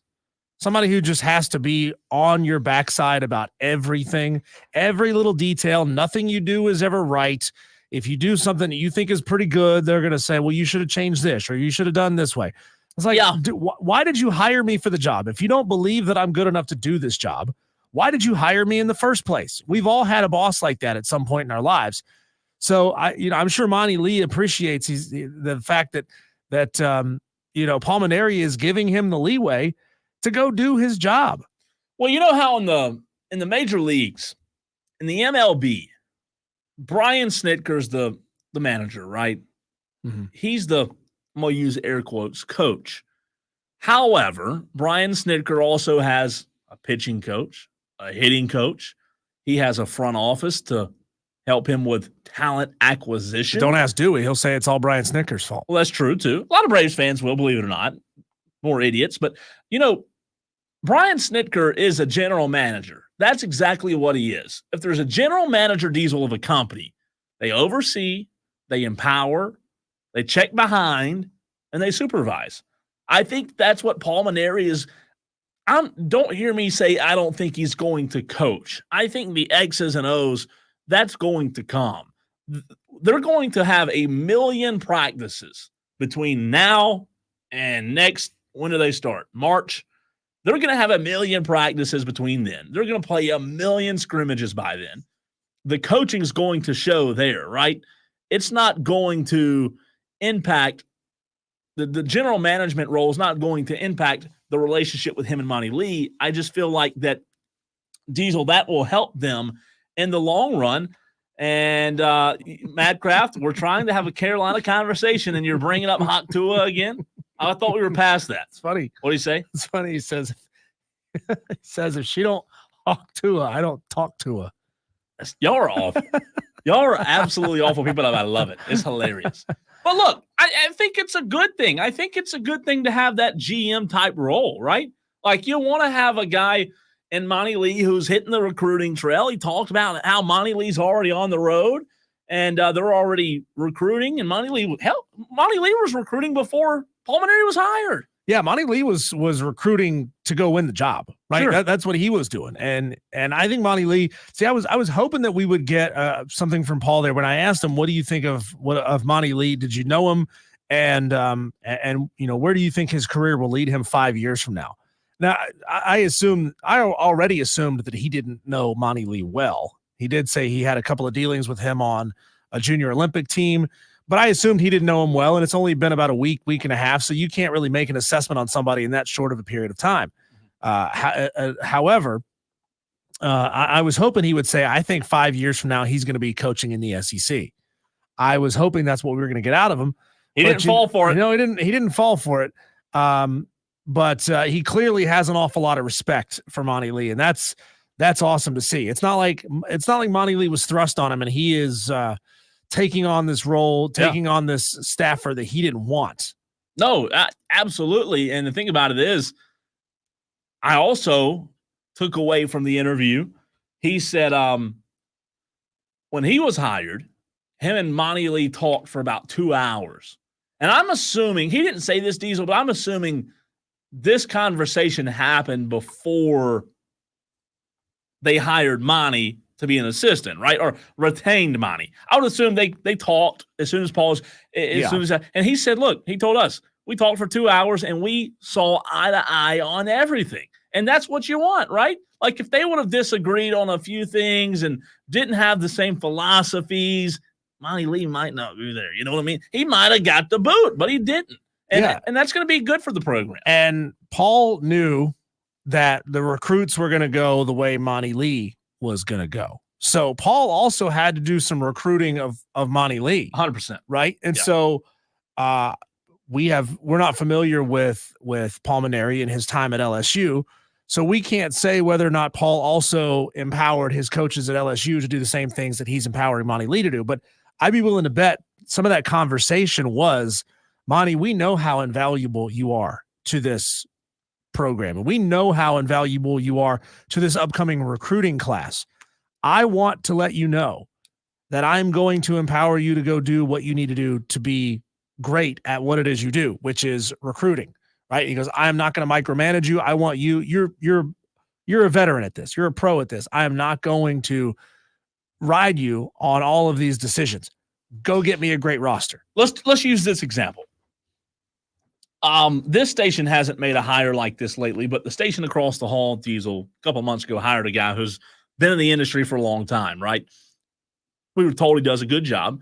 I believe he's on sometime in the mornings or noon, something like that. Older guy. A lot of experience. They hired him at 98.9 across the hall. And, if he comes into this industry, he's been here a long time. But you and I both know in order for any of us to make money around these parts, we have to do one thing, and that's sell, right? We have to make some moolah. We have to go out and get clients to advertise with the station. A guy like him coming into the industry, any radio station, it could be a sports station, if you bring an older vet in, they're going to know the ropes. They're going to know how to operate. They're going to know, how to operate and run their own show. But Diesel sells, and what it takes to sell a show today is probably a little bit different with digital. Digital, you can sell digital now. It's probably a little bit different than it was, 15 years ago. So you have to have a salesman, probably somebody great young salesman, young, spirited, energetic salesman that can help this guy go sell a show. That's the same thing that I see Ray Tanner with Paul Mainieri, somebody who has the experience. Whatever, Diesel, for whatever reason, Ray Tanner said, okay, let's bring in somebody who has the experience like Paul Mainieri. I have Monty Lee. Hopefully they'll hit it off. But for whatever reason, Mark Kingston just didn't have the it factor. He didn't have what it took. He didn't have the it or the gap, right? He couldn't fill in the gap to get Carolina back to Omaha. Ray Tanner saw something in Paul Mainieri, and he believes that Paul Mainieri has that gap, right? I don't know what that is. I asked him, and he said, look, he had a lot of respect for Mark Kingston, but Ray Tanner believes that Paul Mainieri can help fill in the gap with Monty Lee and then another assistant we didn't ask him about. He brought an assistant from LSU as well, pitching coach, Tooney, right? I think is his last name. Yeah. So, they fell short. They needed something to fill in the gap. And I think that Ray Tanner, I think he made a good hire here. I really do. And Paul knows the stakes that he's walking into here, right? He talked about the SEC dominance, saying that the SEC had won X number of national championships before I took over at LSU. Yeah. And he didn't say, I'm the reason why the SEC is so good. He just talked about the dominance and the run that the SEC has been on over the past 10 or 12 years. It's just nuts. Since Did he say 2008. every national champion has been out of the SEC? I think since 2008, yeah. Unbelievable. And, I used to think, so much of the power in college baseball was out west. You would see the Cal State Fullertons, and you would see the Oregon States and those programs that were always really good. But it is shifted to the Southeast. And you know what? I think I said it the other day. I think it's the resources that are left over from football and the amount of money. Some of these SEC programs in baseball are bringing in some good money and making some revenue, but it's the profits. It's the overage of money coming off of the football programs that are really going to push every SEC program over the top. I mean, we need to go and sort of do an all sports analysis last 10 years on all the major sports and see who's winning national championships. Okay, there were a few. So here's the list. Last year, LSU, there's one. 2022, Ole Miss. 21, Mississippi State. 19, Vandy. That's 4 in a row, right? 18, Oregon State. So there's a little bit of a parity, right? Florida in 17. Coastal Carolina in 16. Virginia in 15. Vanderbilt again in 14. Arizona, UCLA in 13 and 12, so no SEC there. South Carolina in 11 and in 10. LSU in 9 with Paul Mainieri. And that is since 2008. And that is how many? 9. So 9 of the last 1, 2, 3, 16. 4. That's right. So half of the national championships are coming out of one pretty conference. strong. Pretty strong. It is strong. That's unbelievable, man. So fantastic get, man. Good for you for going out and getting us Paul Mainieri. What a great get. Listen, he's just super nice, and I think he's going to be a guy that joins us. Not just a one timer. I've already sent him a message and told him thanks, and he said anytime. He's just a super nice. I told you when I answered the phone earlier, I was like, God, he's a super nice guy. I think he'll be on with us again soon. He seems like he gets it.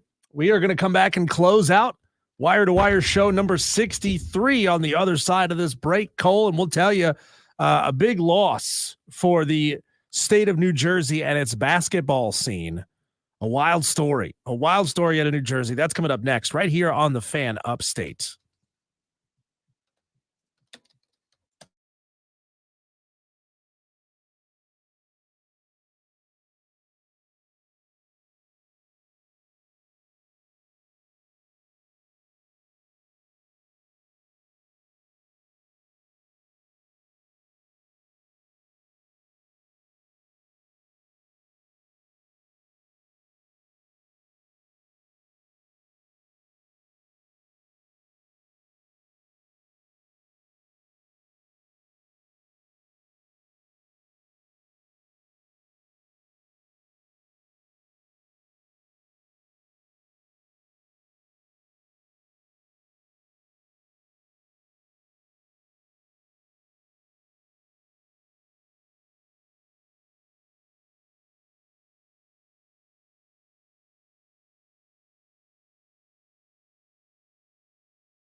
It is a sad day, Cole. Why's for that, man? basketball in the state of New Jersey. Oh. Sad day. Sad day. I want you all to weep here. Okay. Not making this up. The Nuttin' But As basketball tournament Say in that one New more Jersey. time. Nuttin' But As. Sponsored by Hawk Tua. Hawk Tua. Sorry. Scheduled to be held at a high school in Newark, New Jersey, was canceled after a promotional video surfaced online of women in thongs dancing on the court. Yeah. And what's wrong with that? You can't really do that. So wait a minute. This was what kind of basketball? It was a celebrity basketball tournament to be held at a Newark, New Jersey high school. It was dubbed the Nuttin' But As basketball tournament. Spelling, please. Nuttin. Okay, that word by itself's not good, right? Nope. But just one T. Oh, one T, not. and then AZZ. So 3 bad words. Yeah. Well, not the but, the Well, middle part's it but. depends how you take it, right? Yeah. So here's what happened. So this tournament was organized and promoted by a well-known music industry manager named Big Fendi. Of course it was. Yeah. And of course. it was set up to be a 4-team basketball tournament where tickets were selling for up to $500, and the 4 teams were competing for a $10,000 prize. All this being held at a high school. Jeez. Okay. In what state? New Jersey. New Jersey. Yeah. Unfortunately, the school board saw the promotional video. They saw the promotional video, and it was a bunch of strippers bouncing that ass on the basketball court, and that's how they were sharing it out to get people to buy tickets to the show, to the tournament. School board communications director Nancy J. Deering said, quote, "This was supposed to be a community basketball event sponsored by Councilman Kelly Dupree. No school or district official approved the activity depicted in the video or knew that an event at one of our schools would include such activity." Ooh. Big Fendi did issue an apology on his Instagram page. I looked up this guy up. I don't know his name, but he's got 77,000 Instagram followers. So Big Fendi's rolling, baby. Big Fendi, yeah, he is legit, right? Yeah, legit. He said, quote, "We were doing an event and then, things went a little out of control. And I take full responsibility for that. A little. Because you guys had no knowledge what these girls would be wearing in this celebrity game. I want to apologize to the parents, to the students for affecting anyone and anybody else that was involved. And my deepest apologies." Here's the problem. Hopefully this helps. You can't have a name on the freaking event and then say, "Oh, I didn't know it. I didn't know that was going to happen." I mean, that's next level ignorance. Yeah. Naming the event that and then say, "Oh, I didn't know that kind of stuff was going to go on at the event." Right. This conversation never happened. So this music producer created a basketball tournament, called it the Nuttin' But As basketball tournament, hired a bunch of strippers to come and twerk on the floor in the arena, the high school basketball gym where they were going to host this thing with a $10,000 prize and $500 tickets, and said, "Sorry guys, I had no idea this was going to get out of hand. I had no clue." Me guilty? What have I done? I mean, at this point, Cole, why don't we just have strip clubs sponsoring? And I mean, I guess it's because nobody in Newark with a gym was going to allow this music producer to put on an event like this, knowing exactly what it was going to be. So they had to lie, right? They had to say, "Guys, this is going to be a positive community event where we're going to bring people together. We're going to have this great tournament, and people out of the kindness of their own heart and their interest in the love of basketball are going to pay $500 to come in and see this game. And then, hopefully stuff some singles and some strippers." And by the way, we're taking donations. For anyone who would like to donate, Please put your money in the shoe box up front with the hole in it. If it gets too full of $1 bills, just throw them on the floor beside it. Madcraft says, I'd have bought tickets. Of course you would have, Matt. Madcraft, you rolling in that kind of cheddar? That kind of lettuce? He might be. Bro. He might be. That's unbelievable. That's awesome, man. That's awesome. If you could get an arena to actually host this, you could see a street ball court hosting this thing, right? I mean, that's just outside. Oh, God. That's just outside. God, no. To beg, borrow, cheat, and steal your way into a high school gym. That's pretty dumb. That's awesome. Stupid is, stupid does, Mrs. Blue. Stupid is, stupid does, Diesel. That guy is stupid. Like, what's funny is, like, you hear the name Big Fendi. I don't know this guy. I don't know who he is, but again, 75,000 followers. You would expect him to be kind of street, right? A New Jersey music producer named Big Fendi with 75,000. You would expect him to be kind of street. But then what's funny is when you watch the video, he is very like straight-laced. Like I would like to sincerely apologize for anyone that I offended with this. There was not a word out of place. It was perfect, man. Have you seen the video? You know what that reminds me of? Have you seen the video where the news anchor or the news reporter is interviewing the guy about the stolen cars? And he says, stolen cars? They stole like 17 cars. Have you seen that? No. Oh, this video, I've got to find it. So I want you to find that audio, Cole. And, we normally do an end of the week best audio of the week segment, which we didn't do today. I'm going to find the audio that we had earlier in the week that I believe is the best audio of the week. Well, I can go ahead and tell you right now. I hate to be the bad news bear here, but it's not. It's not. No, this one here, you are going to die if I can find it. Okay. I've got mine. You have yours? I've got mine. All right. You want to go first, or you want me to I'll go first? This is Oilers Kate and her message for all the haters. Okay. Coming after her for what she did at the Oilers Dallas game. Oilers girl.